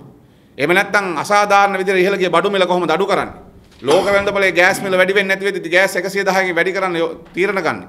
මේ පාරිභෝගික කමිටුව, මේ ජීවන වියදම් කමිටුව කොහොමද වැඩ කරන ජනතාවට, සාමාන්‍ය ජනතාවට ජීවත් වෙන්න පුළුවන් විදිහට බඩු මල් අඩු කරන්න කියන දිහා බලන් ඉන්නේ. ඒ නිසා අපි පක්ෂයක් ලෙස අපි කියන්න ඕනේ ආණ්ඩුවට මේ ආණ්ඩුවේ සංඛ්‍යා ලේඛන විද්‍යාවලින් මේක වහන්න හැදුවට ඒක වහන්න බෑ. වැඩ කරන ජනතාවට, සාමාන්‍ය ජනතාවට ජීවන වියදම හොඳටම දැනিলা තියෙන්නේ. ඒ නිසා මේ රටේ වැඩ කරන මිනිස්සු Tamanට ජීවත් වෙන්න අඩුම ගානේ ගන්න පුළුවන් විදිහට බඩු මල්ලේ මිල අඩු වෙයි කියලා බලන් ඉන්නේ. ඒ නිසා ආණ්ඩුව මේ කරන සට කපටකම් නවත්තලා ජීවත් වෙන්න පුළුවන් විදිහට බඩු මල්ල ගණන් අඩු කරන්න ඕනේ. එහෙම නොවුනොත් මේ ආණ්ඩුව කරන මේ සට කපටකම් වලට විරුද්ධව, මේ රටේ ජීවන වියදම වැඩිවීමට විරුද්ධව, මේ රටේ සාමාන්‍ය ජනතාව එක්ක මේ ආණ්ඩුවේ ක්‍රියාමාර්ග වලට එරෙහිව පාරට බහින්න අපි සූදානම්. ඒ වගේම ගොවි ජනතාව, දීවරයෝ, කම්කරු සියලු දෙනා මේ වැඩ කරන සියලු දෙනා එක්ක ජීවත් වෙන්න පුළුවන්, වැටුපක් ජීවත් වෙන්න පුළුවන් වටපිටාවක් ගොඩනගා ගැනීම සඳහා ආණ්ඩුවට බල කරන්න. ඒ වෙනුවෙන් මේ අසාධාරණ සියලුගේ බඩු මිල පහත දාන්න කියන ආණ්ඩුවට බලපෑම කරන්න අපි පක්ෂයක් ලෙස මැදිහත් වෙනවා. අපි ආණ්ඩුවට කියන වහාම මේ අත්නෝමතික ලෙස ඉහළ දාපු බඩු මිල වහාම අඩු කරන්න කටයුතු කරන්න ඕනේ. එහෙම නොවුනොත් ජනතාවත් එක්ක අපි පාරදී මේ ගනුදෙනු බේර ගන්න සූදානම් කියන කාරණේත් අපි ආණ්ඩුවට අවධාරණය කරලා මතක් කරන්න ඕනේ. ඔබතුමා පොඩ්කාස්ට් ඉන්නවා පෞද්ගලික කාලයක් දැන් කතා කරන පාර්ශ්ව ශ්‍රී ලංකාවේ ආයේ මොකද 1920 ගෙවන සූදානම් කියලා රජය කියනවා කැබිනට් ඩිසිෂන් එකක් කරන් තියෙනවා. ඒ අතරතුර ලබන මාසයේ ලබන අවුරුද්ද කාලෙක තව ගුවන් යාන 154ක් නිෂ්පාදනය කරන්න බලාපොරොත්තු වෙනවා. පහුගිය පාර අපි පැනල් එකක් ගෙවලා තමයි ඒක මේ වුනේ. දැන් මේ පාරක් මොනවා වෙයි?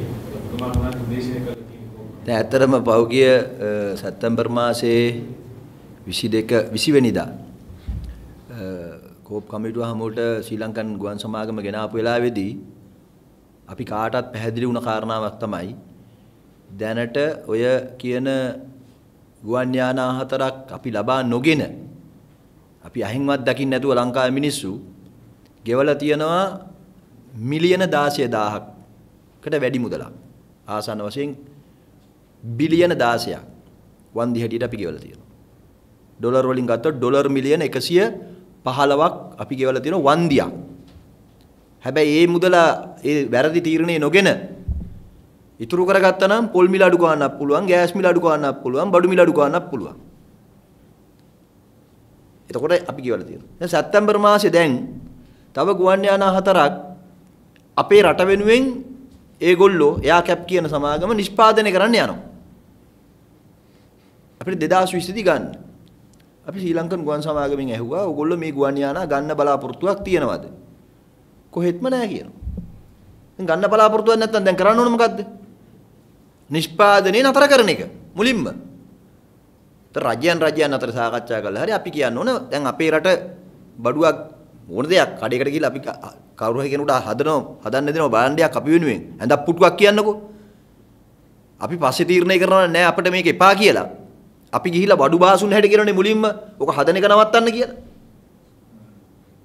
ඒක හැදුවට පස්සේ අපි වෙනුවෙන් නම ගහලා ලේබල් එක ගහලා ශ්‍රී ලංකාව කියලා බැජ් එක ගහලා අපිට වන්දි ගෙවන්න සිද්ධ වුණොත් එම නොගෙන ඉන්න ගෙවන්න වෙන ගානයි හදන්න නැතුව ගෙවන්න වෙන ගානකුත් තියෙනවා ඒකයි අතරේ පරතරයක් තියෙනවා ඒ නිසා තමයි අපි පාර්ලිමේන්තුවේදී මතු කරේ මමම පාර්ලිමේන්තුවේදී කිව්වා මේක රජයේ මැදිහත් වෙලා හරි අඩුතරම මේ සැප්තැම්බර් මාසේ ලංකාව වෙනුවෙන් නිෂ්පාදනය කරන්න හදන මේ ගුවන් යානා නිපදවන එක නවත්තන්න කියලා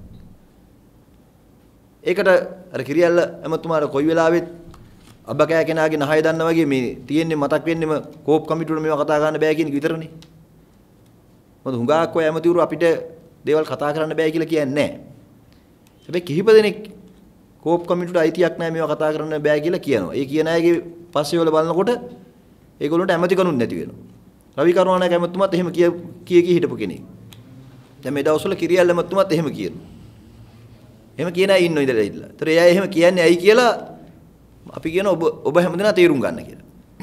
ඉතින් කොහොම හරි එහෙම වුණේ. ඔබ විශ්වාස ගන්න ශ්‍රී ලංකන් ගුවන් සමාගම 2016 17 අවුරුදු දෙක ගත කරලා තියෙන්නේ ලංකා බැංකුවෙන් සහ මහජන බැංකුවෙන් ඩොලර් මිලියන 400ක් අරගෙන. ඩොලර් මිලියන 400ක් භාණ්ඩාගාරය අපේ වෙලා අරන් දීලා තියෙනවා. ආසන්න වශයෙන් රුපියල් මිලියන 60000ක්. ඒ කියන්නේ අපේ රටේ සාමාන්‍ය ව්‍යාපාරිකයන්ට දුන්නා නම් එක ව්‍යාපාරිකයාට දසලක්ෂ ගානේ 60000කට දෙන්න තිබුණා. කුඩා ව්‍යාපාර දියුණු කරන්න. හැබැයි මේ සල්ලි කන මකරකටට එකවර මේ මිලියන් 60000 දාලා තියෙනවා. ඒ 60000 දාලත් ගිය අවුරුද්දේ පාඩුව රුපියල් මිලියන 28000 කෝටි 2800ක්. මෙහෙයුම් පාඩුව විතරක්. ගොඩ ගන්න බෑ. අඩුතරමේ දැන් ශ්‍රී ලංකන් ගුවන් සමාගම විකුණන්න ගියත් ගන්න කෙනෙකුත් නැහැ. අපි විකුණන ප්‍රතිපත්තියට විරුද්ධයි. හැබැයි අපේ විරෝධතාවය නොසලකා විකුණන්න හදන්නකෝ. ගන්න කෙනෙකුත් නැහැ. පවත්තගෙන යන්නත් බෑ. ඉතින් මේ දැන් එහෙම තියෙදි තමයි මේ රටේ මිනිස්සුන්ට බඩු මිල වැඩි කරලා මේක තමයි හොඳම විහිළුව. මේ රටේ මිනිස්සුන්ගේ පොල් ගෙඩියට මිල වැඩි කරලා, හාල් ටිකේ මිල වැඩි කරලා, කන බොන කෑම වල මිල වැඩි කරලා ආණ්ඩුව මොකද කරන්නේ? මිනිස්සුන්ගේ සල්ලි දෙනවා අර නාස්තිකාර ආයතනෙට නඩත්තු වෙන්න. ඒකේ ඉන්නවා 190 දෙනෙක් මාසෙක පඩිය දසලක්ෂයට වැඩිය ගන්න. ඔය මේ පාඩුවට තීන්දුව తీරන ගන්න ඉහළම පෙළේ 4 දෙනෙක් ඉන්නවා මාසෙට ලක්ෂ 40ට වැඩිය පඩි ගන්න. ඒගොල්ලොන්ට මේ ගෑස් මිල, පොල් මිල, බඩු මිල මුකුත් අදාළත් නැහැ. මේක තමයි ඇත්ත. ඉතින් ඒකින්ද ඒක තමයි මම කිව්වේ. මේ ආර්ථික කළමනාකරණයේ තරම එහෙමයි. එද විශේෂයෙන්ම ඔය ගුවන් යානා ගත්තත් ආණ්ඩුවට ශ්‍රී ලංකන් ගුවන් සමාගම පවත්වාගෙන යන්න බෑ. දැන් තියෙන තත්ත්වය අනුව නොගත්තත් පවත්වාගෙන යන්න කියලා. මග හිටියොත් ඕනසී ගෙදර ගියොත් අඹුනසී මට්ටමේ තමයි අද ශ්‍රී ලංකන් ගුවන් සමාගම සම්බන්ධයෙන් මේ ආණ්ඩුව ඉන්නේ. අපි විශ්වාස කරනවා අපේ රටේ ඉදිරියට එන දැවැන්තම ආර්ථික අර්බුදේ ප්‍රධාන හේතුවක් බවට පත් වෙනවා මේ ගුවන් සේවයේ ඇති වෙලා තියෙන අර්බුදේ. මොකද මේක තවදුරටත් නඩත්තු ගන්න බෑ. පවත්වාගෙන යන්නත් බෑ. හැබැයි මේකට සම්පූර්ණ වග කියන්න ඕන ඉතිහාසයේ ඉඳලම මේ සම්බන්ධයෙන් තීන්දුව ගත්ත කට්ටිය. අද ඒගොල්ලන්ට කිසි ප්‍රශ්නකුත් නැහැ. මේ තරම් වැරදි විදියට අපේ රට විනාශ කරන්න තීන්දුව අරගත්ත කාටද ආණ්ඩුව නඩු පවරලා තියෙන්නේ? 2013 දී මේ ගුවන් යාන 8ක් ගන්න කියලා කැබිනට් තීරණයක් නැහැ. ඒ විතරක් නෙමෙයි දැන් මේ ගුවන් යාන 4කට කෝටි 1600ක් විතර ගෙවන්න. මිලියන 16000ක් ගෙවන්න. තීරණ ගන්න එකටත් කැබිනට් තීරණයක් නැහැ. ගෙවන්න කොහොමද තීරණය කරේ? මිලදී ගන්න කොහොමද තීරණය කරේ? ඒවා වග විභාගයක් නැති ගනුදෙනු. මේක තමයි ඇත්ත තත්ත්වය.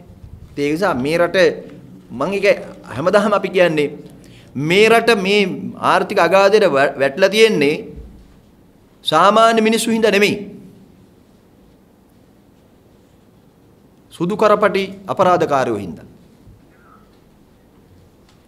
සුදු කරපටි අපරාධකාරයෝ ඉන්නෝනේ. වයිට් කොලර් ක්‍රයිම් අන්න ඒගොල්ලෝ හින්දා. ඒතු සාමාන්‍ය මිනිස්සු ඔබ බලන්නකෝ මේ ජීවන බරට කර දෙන උර දෙන අහිංසක මිනිස්සු මේ රටට කරලා තියෙන විනාශය මොකද්ද කියලා? ගොවිය මේ අපේ රටේ මොකද්ද කරලා තියෙන විනාශය? දීවරු අපේ රටේ මොනවද කරලා තියෙන්නේ? මේ මිනිස්සු කරලා තියෙන හැමදාම මේ රටේ ආර්ථිකයට යමක් උපයන එක. සුළු පරිමාණ ව්‍යාපාරිකයෝ, කර්මාන්තකරුවෝ මොනවද කරලා තියෙන්නේ? අද තවත් දෙයක් ඔබ මතු කර හින්දා මම මේ කියන්නේ. ආයෝජන මණ්ඩලයේ තීරණයක් කරන් තියෙනවා. ඉන්දියාවේ විශාලම පාවහන් නිෂ්පාදන සමාගමකට ඒ සමාගම ඉන්දියාවේ ආර්ථිකය ඇතුලේ අද ප්‍රාන්ත 5ක 6ක වෙළඳපොළක් අත්පත් කරන් ඉන්නවා. ආසන්න වශයෙන් දවසකට පාවහන් යුගල 2,50,000ක් විතර නිෂ්පාදනය කරන සමාගමකට ඩොලර් 2,50,000ක ආයෝජනයක් අරගෙන ලංකාවට ඇවිල්ලා ලංකාවේ දේශීය පහවහන් කර්මාන්ත ශාලා සියල්ලම වැහෙන විදියට නිෂ්පාදනයේ විතරක් නෙමෙයි ව්‍යාපාර කටයුතු ආරම්භ කරන්න අලෙවි කටයුතු ආරම්භ කරන්න අනුමැතිය දීලා තියෙනවා. අලෙවි ආරම්භ කරන්න. ඒතර ඒ එක සමාගම ඒ කටයුතු ආරම්භ කරාට පස්සේ අපේ රටේ තියෙන ওই ප්‍රධාන පෙළේ සියලුම දේශීය පාවහන් නිෂ්පාදන කර්මාන්තේ කඩාගෙන වැටෙනවා. සම්පූර්ණ අපි දන්න අපේ රටේ දේශීය පාවහන් නිෂ්පාදකයෝ මේ වෙනකොට රටේ අවශ්‍යතාවයෙන් 100%ක් සපයනවා. පාසල් වල දරුවන්ගේ අවශ්‍යතාවයෙන් 100%ක් සපයනවා. දැන් අපේ ආණ්ඩුව මොකද කරන්න ඕන? දේශීය පාවහන් නිෂ්පාදකයට අත දෙන්න ඕන ලෝක වෙළඳ පොළට යන්න. හැබැයි මේගොල්ලෝ මොකද කරන්නේ? ලෝක වෙළඳ පොළේ ඉන්න මහා දෙවන්ත පාවහන් නිෂ්පාදන අලෙවි සමාගමක් ගේනවා ලංකාවට. මොකටද? දේශීය වෙළඳ පොළ කඩාවට්ටා. මේක තමයි ප්‍රතිපත්තිය. ඒ නිසා අද මේ වෙනකොට පාවහන් ශේෂ්ත්‍රයේත් බරපතල අර්බුදයක් ඇවිල්ලා තියෙනවා. ඒ නිසා වක්‍රවහ ඍජුව රැකියා කරන 2,50,000ක විතර ලංකාවේ මිනිසුන්ගේ රැකියා අර්බුදයකට යනවා. ඉතින් ආණ්ඩුවට වැඩ පිළිවෙලක් නැහැ. ආණ්ඩුවට සලස්මක් නැහැ. ආණ්ඩුවට අඩුතරමේ කැබිනට් මණ්ඩලයට දෙන්න බෑ එවැනි අවසරයක්. අපි දන්න තරමට විෂය භාර අමාත්‍යවරයා හැටියට කර්මාන්ත අමාත්‍යාංශයවත් දන්නේ නැතුව තමයි ආයෝජන මණ්ඩලය මේ තීරණය අරන් තියෙන්නේ. මේක තමයි ඇත්ත. ඒකින්ද අර යන්නේ කොහෙද දන්නේ නැති ආණ්ඩුවක් මේක. කරන්නේ මොකද්ද කියලා දන්නේ නැති ආණ්ඩුවක්. ඒ නිසා ගුවන් සමාගම වරාය විකුණලා බේරෙන්න පුළුවන් වුණා නම් අඩුතරමේ ආණ්ඩුවට ගුවන් සමාගම විකුණලවත් බේරෙන්න බැරි මට්ටමක අර්බුදයක් තමයි අද තියෙන්නේ.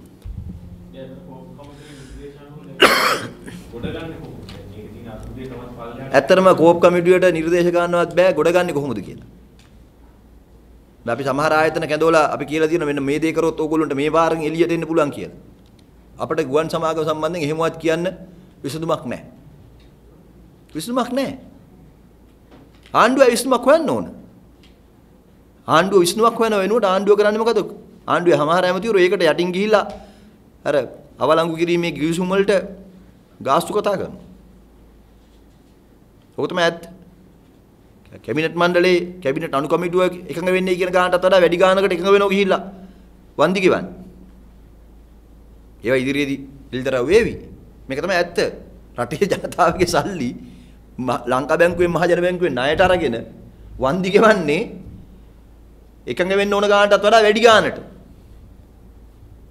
හැබැයි මේ වන්දි ගෙවලා තියෙන්නේ මේකේ පුදුමේ අපි ඇහෙන් දැකපු නැති ගුවන් යානාවලට. දැන් සමහර භාණ්ඩයක් අපි තුන් මේ ෆෝන් එක කියලා මේක මිලදී අරගත්තට පස්සේ වැඩි ගාණක් ගෙව්වට හිත හදා ගන්න පුළුවන් අඩුතරමේ බාල භාණ්ඩයක් හිටියේ හරි මේක තියෙනවා කියලා. දැන් මේ ගුවන් යානා කියන්නේ එහෙම නෙමෙයි. ගුවන් යානා අපි ගන්න තීරණය කරපු වැරදි තීරණයට අපි ඩොලර් මිලියන 115ක් දැනට ගෙවලා තියෙනවා. තව ගුවන් යානා 4කට ගෙවන්න තියෙනවා. හැබැයි ගුවන් යානා 8ම අපිට එන්නේ නැහැ. අපි නොදැක්ක යානාවලට තමයි ගෙවලා තියෙන්නේ. සයිටා ඉදර ගියොත් මෙහෙම ගිහිල්ලා අජට ආකාශයේ යන සමහර සැටලයිට් අපි ගන්නවා කියලා තීරණය කරලා ගෙවයිද දන්නේ නැහැ මේ කට්ටිය. එහෙම බැරි නැති කට්ටිය. දැන් මෙහිදී කෝප් එක මාර නිර්දේශයක් කරනවා මේවා ගන්නේ නැත්නම් කරුණාකරලා මේක තහනම් කරන්න. සභා නායකවරයා ඔහු කියනවා මේ ඔබ කතා කරන්න එපා මේ පාර්ලිමේන්තුවට. එහෙමනම් ඔහු මේක ගන්නෙත් නැත්නම් මේකට මේ නිෂ්පාදනය කරන්න ඉඩ දෙන්න හේතුව මොකද්ද? මේ ඒගොල්ලෝ එයාට තියෙන වෙනම වුණාම. නෑ එතුමාට තියෙන්නේ මේ ගුවන් යානා ගුවන් ගමන් ගැන නෙමෙයි මේ දවස්වල ප්‍රශ්නේ මේ අධිවේගී මාර්ග ගැන. ගුවන් මාර්ග ගැන අපි පාර්ලිමේන්තුවේ මතු කරන්න ගියේ. එතුමා හිතන් හිටියේ මේ අධිවේගී මාර්ග ගැන කියලා. ඒකයි ප්‍රශ්නේ. එතුමා ඇත්තටම නොදැන ඒ උත්තරේ දුන්නේ. දැන් ඔබතුමාලා දැන් ශ්‍රී ලංකන් එකේ ඉගෙනගෙන ඉඳලා සමග සාකච්ඡා කරා කියලා කිව්වා. ඒතර දැන් මේකට විකල්පයක් වශයෙන් දැන් ගන්න තියෙන යානාවල වලට මාරු වීමක් කරන්න ඕන කියන අදහසක් පාලනය. මොකද විදාකිරීමා සමුක සාකච්ඡාවේදී වැදුවා උට A350 යාගන්න මේ අවශ්‍ය A320 වගේ කුඩා ගුවන් යාන උට මේක ගෙනියන්න පුළුවන් කියලා. උට ඒ වැදගත් වන්නේ මේ දේවල්. ඒතකොට මේක මාරු කර ගැනීමත් කතා කරේ නැද්ද? නෑ කලින් ගුවන් යානා 4 මම අහන නිසා මේ ප්‍රශ්නේ කියන්නේ. කලින් ගුවන් යානා 4 වන්දි ගෙවලා බේර ගන්නකටත් ওই වගේම කොන්දේසි තමයි පැන උනේ. එතෙන්දී ආපු කොන්දේසිය තමයි ගුවන් යානා 4 අපි නොගන්නව නම් ඩොලර් මිලියන 75ත් 85ත් අතර ගානකට එකඟ වෙන්න තිබිච්ච කොන්දේසිය අපේ කට්ටිය ගිහිල්ලා එකඟ වුණා ඩොලර් මිලියන 98ක් වන්දි හැටියට ගෙවන්නම් කියලා. හැබැයි මේ වන්දි හැටියට 98ට එයා කැප් කියන ගුවන් සමාගම එකඟ වුණේ මිහින් ලංකා ආයතනයේ අරගෙන තියෙන ගුවන් යානයක කල්බදු සීමාව තව අවුරුදු 6කින් වැඩි කරන්න කොන්දේසියක් එක්ක. ඒ පුංචි ගුවන් යානයක්. තවත් ගුවන් යානයක් අලුතෙන් කල්බදු කිවිසුම යටතේ ඒ සමාගමෙන් ගන්න පදනමට. තවත් එවැනි කොන්දේසි දෙකක් තිබුණා. එතකොට ප්‍රශ්නේ තියෙන්නේ මොකද්ද? දැන් අපිට අපේ ශක්්‍යතා අධ්‍යයනයකට අනුව ගුවන් යානා නෙමෙයි ගන්න වෙන්නේ. අපිට ඕන ගුවන් යානා නෙමෙයි ගන්න වෙන්නේ. අපි අරක අවලංගු කරන හින්දා ඒගොල්ලෝ දෙනෝ අවලංගු කරන ගාන අඩු කරන්න නම් මෙන්න මේ අපේ තියෙන පරණ යානයක් අරන් ඵලයන් කියලා. නැත්නම් පුංචි යානයක් අරගෙන යන්න කියලා. දැන් ඒකින්ද මම හිතන්නේ දැන් ඒ කොන්දේසිය වලටත් ඔබ කියන කොන්දේසිය වලටත් කලින් 4 අවලංගු කරනකොට ගිහිලා තියෙන්නේ දැන්. දැන් මේ 4 අවලංගු කරනකොට තව ගුවන් යානා ගන්න ගියොත් එහෙම අපි කොහෙද යන්නේ? මොකද හේතුව අපේ දැන් ගුවන් ගමන් නතර කරලා තියෙන හුඟක්. දුර ගුවන් ගමන් නතර කරලා තියෙන්නේ. හරිද? දැන් මෙල්බර්න් ගුවන් ගමන පටන් අරගත්තා. අපි දන්න තරමට මෙල්බර්න් ගුවන් ගමන පටන් ගන්න තියෙන්නේ ප්‍රධාන විධායක නිලධාරීතුමාගේ පවුලේ අය ඉන්නේ හේ නිසා එතුමාට ගිහිල්ලා එන්න සිකුරාදට ගිහිල්ලා සඳුවට එන්න පහසුකමත් එක්ක. ඉතින් එහෙම ගුවන් ගමන් පටන් ගන්න හරියන්නේ නැහැ. මගින් යන්න ඕන ගුවන් යානාවල. නේ? මේ අතුරු පාරවල් වල බස් යනවා වගේ ගුවන් ගමන් පටන් අරන් වැඩක් නැහැ. අපි ගුවන් යානා ගන්න ඕන නිසා ගුවන් ගමන් පටන් අරගෙනත් වැඩක් නැහැ. ඉතින් විශේෂයෙන්ම දේ තමයි අද ලෝකේ ගුවන් ගමන් කියන ඒවා දැවැන්ත සමාගම් විසින් මේ වෙනකොට අත්පත් කරගෙන ඉවරයි. දැන් ගුවන් ගමන් වල මේ හිටපු ගමන් යන්න බෑනේ. ඒ අත්පත් කරගෙන ඉවරයි දැන් මේ වෙළඳපොළ. ඒ ආසේ තමයි පාඩු ලැබමින් දවස් අවුරුදු ගණන් පාඩු ලැබමින් ඇවිල්ලා කෝටි 15000ක විතර පාඩුවක එකතුවක් එක්ක අපි ඉන්නේ මේ. අත්‍තරම කාරණාව. ඒකයි තියෙන්නේ දැන් කවුරු හරි ඉන්නවද ලෝකේ කොහේ රටක ගුවන් ගමන් නැති ගුවන් මාර්ග නැති හැබැයි කෝටි 15000ක විතර පාඩුවක් තියෙන මේ ගුවන් සේවයේ බාර ගන්න කෙනෙක් දැන් ආණ්ඩුව කියන්නේ මොකද්ද? භාණ්ඩාගාරයට පාඩුව බාරගෙන ගුවන් සේවය අපි දෙන්න කැමති කාට හරි. ඒ කියන්නේ මොකද්ද? පරණ පව් ඔක්කොම ජනතාව බාර ගන්න ඕන. ගුවන් සමාගම් වල ලොක්කෝ හිටපු ජනාධිපතිතුමාගේ ඥාතීන් කාපු බීපුවාගේ වියදම දැන් ජනතාව බාරගෙන ගුවන් සේවයේ විකුණන්න. ඒකනේ මේ කියන්නේ. අපි කියන්නේ ඒක නෙමෙයි. කාපු බීපු කට්ටියකින් සහ අද කන කට්ටියකින් අය කරගන්න. ඒගොල්ලෝ නීතිය ක්‍රියාත්මක කරන්න. ඒවා ඒ වැරදි තීරණ ගත්ත කට්ටිය නීතිය හමුවට ගේන්නේ. ආණ්ඩුව මහලුකට පම්පෝරි ගහන හැමදාම දඬුවම් දෙනවා කියලා. දඬුවම් දෙන්න පුළුවන් නේ. වැරදි තීරණ ගත්ත කට්ටියට. කියන්න මේ තීරණ නිවැරදි කරන්න. නිවැරදි කරනකොට වන්දියක් ගෙවන්න සිද්ධ වෙනවා නම් කරන්න දෙයක් නැහැ. ඒකනේ වෙලා තියෙන්නේ. ඒක ජාත්‍යන්තර නීති කිවිසුමන්නේ. ඔබ මතක තියාගන්න මේ ගුවන් යානා මිලදී ගැනීමේ ගිවිසුමක් අවලංගු වෙනව නම් නොගන්නව නම් අවලංගු වීමේ වගන්ති තියෙන්න ඕන. ඒවත් නැහැ. කසාදයක් බඳිනවා නම් අඩුතරමේ දික්කසාද වෙන්නේ කොහොමද කියලා තියෙනවා. මේක හිමුවත් නැහැ. මේ ඔය කතන්දරේ කියනකොට සභානායකතුමා බය වෙලා තමයි අර උත්තරේ දුන්නේ කියන්නේ. මේ මධ්‍යම අධිවේගී මාර්ගය ගැන ඔය තරම් බය වෙන්නේ එතුමාගේ දැන් ඔබතුමාලට ඒකත් මතයක් ඇති. මොකද ඒ තරම් බය වුනේ?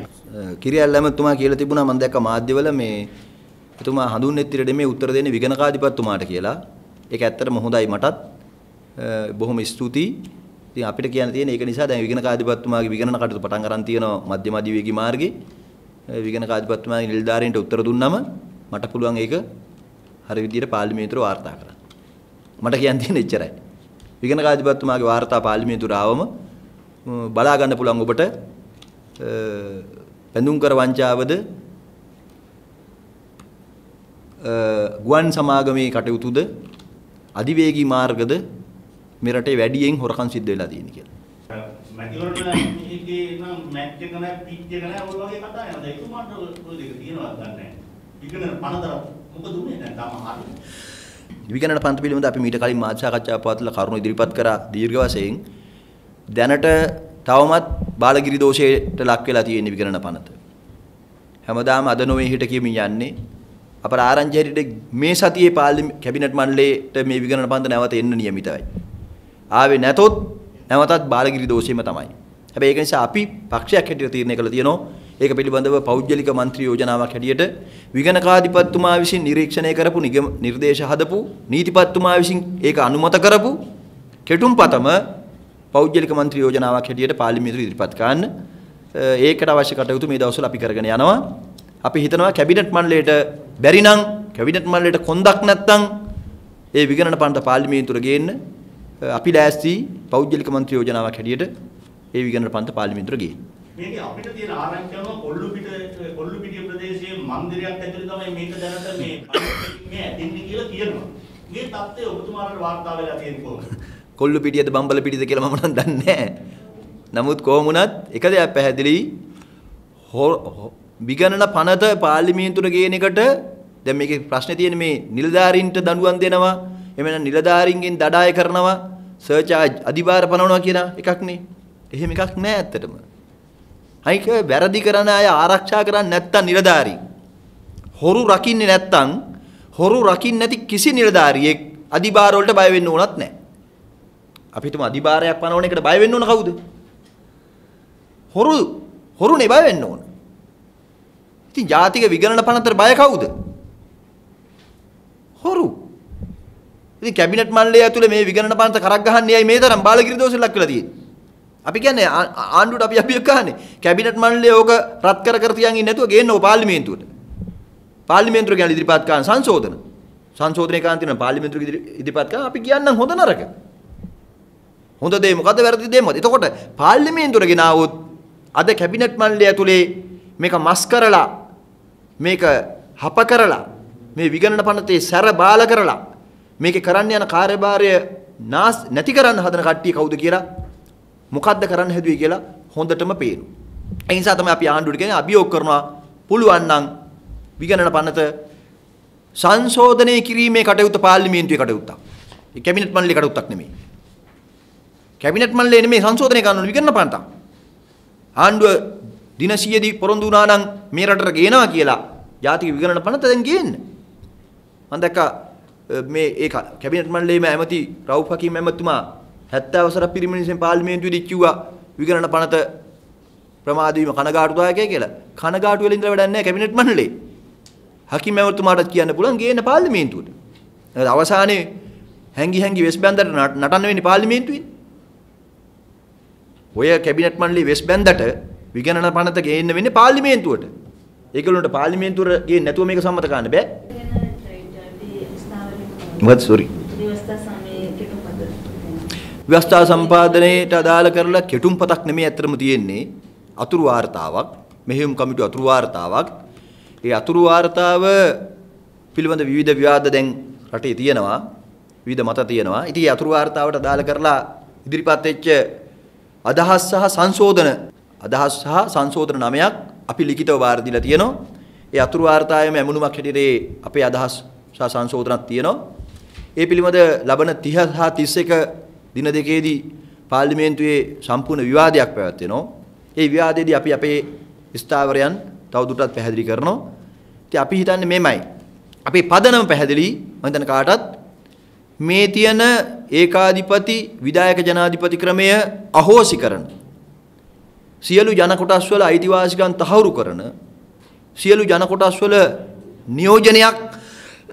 නියෝජනයක් පාර්ලිමේන්තුවට තියෙන ව්‍යවස්ථාදායකයට තියෙන සහ අනිකුත් මහජන නියෝජිත ආයතන වලට තියෙන ව්‍යවස්ථාවක් අවශ්‍යයි.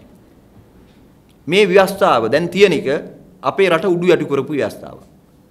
අපේ රටේ ප්‍රජාතන්ත්‍රවාදයේ වලදාපු ව්‍යවස්ථාවක්. නමුත් රටේ මූලික නීතිය පිළිගන්න නිසා හැම පුරවැසියෙකුටමත් අපටත් මේ ව්‍යවස්ථාව ඇතුලේ ජීවත් වෙන්න වෙලා තියෙනවා. අපි පිළිගන්න නිසා නෙමෙයි. අපි කැමති නිසා නෙමෙයි. ඒ නිසා අපි හිතනවා ව්‍යවස්ථාවක් අවශ්‍යයි අපේ රටේ මීට වඩා මහ ජනතාවගේ අදහස් නියෝජනය වෙන, පරමාධිපත්‍ය නියෝජනය වෙන, සියලු ජන කොටස් වල අයිතිවාසිකම් නියෝජනය වෙන, ඒ නියෝජිතයන් පාර්ලිමේන්තුවට සහ අනිකුත් මහ ජන ආයතන වලට පත් කරන්න පුළුවන් මේ විධායක ජනාධිපති බලය අහෝසි කරන. ඒක අපේ පිළිගැනීම. ඒ පිළිගැනීමේ පදනම ඇතුළේ ඉඳලා තමයි අපි මේ ව්‍යවස්ථාදායක මණ්ඩලේ නියෝජනය කරන්නේ. ඉතින් අපි බලනවා මේ ව්‍යවස්ථා සංශෝධනයේදී අපේ අරමුණු වලට කිට්ටු වෙන්න පුළුවන්. එහෙනම් අපේ අරමුණු වලට ළඟා වෙන්න පුළුවන් ආකාරයට අපි මේ ව්‍යවස්ථා සංශෝධනය කරගන්න පුළුවන් විදිය. ඒ නිසා අපි ප්‍රජාතන්ත්‍රවාදී ප්‍රතිසංස්කරණයන් පිළිගන්න පක්ෂයක් හැටියට මේ ව්‍යවස්ථාව මහ ජනතාවට වාසිදායක වන විදියට පෙරලා ගන්න අපේ යෝජනා ඉදිරිපත් කළා තියෙනවා. නවාංශ ව්‍යවස්ථාව සකස් වෙන්නේ ඒකීය සංකල්පය තුළ උපරිම බලය බෙදීමකට යන වැඩ පිළිවෙලක් තමයි එන්නේ කියලා. ඒකීය රටක් තුළ උපරිම බලය බෙදීමක් කියන්නේ. දැන් ඒකීය රාජ්‍යය කියන එක පිළිගන්න පදනම මේ ව්‍යවස්ථා සංශෝධනයේ යෝජනාවලට ඇවිල්ලා තියෙනවා. ඒ වගේම අපි කවුරු පිළිගන්නත් වෙනවා දැන් තියෙන තත්ත්වයට වඩා එහා ගියපු ජනතාවගේට යම් බලතල බෙදීමක් අවශ්‍යයිනේ. ඒක ඇත්තරම අයිතිවාසිකම් බෙදීමක් තමයි අවශ්‍ය වෙන්නේ. එහෙම නොවීමේ ප්‍රතිඵල හැටියට අවුරුදු 30ක යුද්ධයක් තියෙනවනේ අපේ රටේ. එකක් අපි ස්ථීරව කියන්න ඕන. ඒක හරි පැහැදිලිව අපි කියනවා මොනෑම ආකාරයකින් හරි රට බෙදෙන අපේ රට බෙදා වින් කෙරෙන යෝජනාවකට ව්‍යවස්ථාවක් ඇතුලේ ජනතා විමුක්ති පෙරමුණ ඉඩක් තියන්නේ නැහැ. ජනතා විමුක්ති පෙරමුණ අපි අපේ රට බෙදීමට අවශ්‍ය කරන සලකුණක් මේ ව්‍යවස්ථාව ඇතුලේ තියෙනවා නම් අපි ඒකෙහිලා විරුද්ධයි ඒකට. ඒකට අපි විරුද්ධයි. විරුද්ධව නිකන් අදහස් පළ කරලා නිකන් ඉන්නෙත් නැහැ. මොකද ඔබ කවුරුද දන්නව? ජනතා විමුක්ති පෙරමුණ අපි පක්ෂයක් හැටියට මේ රටේ බෙදුම් වාදයට විරුද්ධව මොනතරම් කටයුතු කළා තියෙනවද කියලා. එතන මොනම ආකාරයෙන් කිසිම දෙගිඩියාවක් තියාගන්න එපා. මේ රටේ ජනතාවගෙන් අපි දන්නවා දැන් මේ ජාතිවාදී අවුස්සන ඡන්ද වලින් මිනිසුන්ගෙන් වැඩ කරලා අවංකව මිනිසුන්ගේ විශ්වාසය දිනාගෙන ඡන්ද ගන්න බැරි බොහෝ උදවිය මේ ව්‍යවස්ථාවේ එලිලා ජාතිවාදී වපුරන. ඒකෙන් වෙන්නේ තව රට අවුල් වෙන එක. අපි ඒක නිසා ඉතා පැහැදිලි ස්ථාවරයක් තියෙනවා අපිට රට බෙදීමකට ලක් කෙරෙන. අපේ රටේ කිසිදු ආකාරයේ බෙදුම්වාදී මායිමක් ලකුණු කරන කිසිදු යෝජනාවකට ජනතා විමුක්තිය අපි එකඟ නැහැ. ඒ නිසා ඒ ගැන කිසිම විවාදයක් නැහැ. ඉතින් අපි මේ ව්‍යවස්ථාව සම්මත වෙනකොට පාර්ලිමේන්තුව තුල ඔබට ඒක බලන්න පුළුවන් අපි අපේ ස්ථාවරයේ කොයි ආකාරයෙන්ද ඉන්නේ කියලා. දැනට මේ දේශපාලන පක්ෂ මත මේ ජනතාවට තේරෙන්නේ නැහැ නේ මේක. මල්වතු පාර්ශවයේ එකක් කියනවා ජනපදයාගේ මැද විශ්වාස කරන්න කියලා එකක් කියනවා. අස්ගිරිය කියන බලාගෙන ව්‍යක්තාව අන්තිම ඕනේ නැහැ කියලා.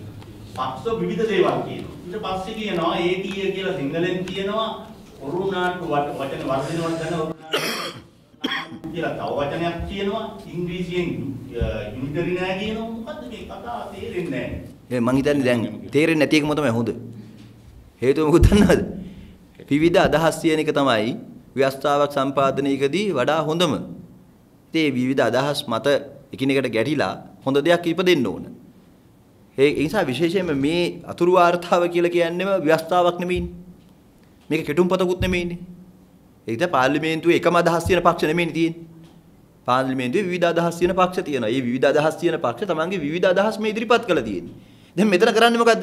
එක එක්කෙනා තම තමන්ට හිතෙන විදියට, තම තමන්ට ආස විදියට ඒ තමන්ගේ අදහස් නියෝජනය කරවන්න උත්සාහ කරනවා.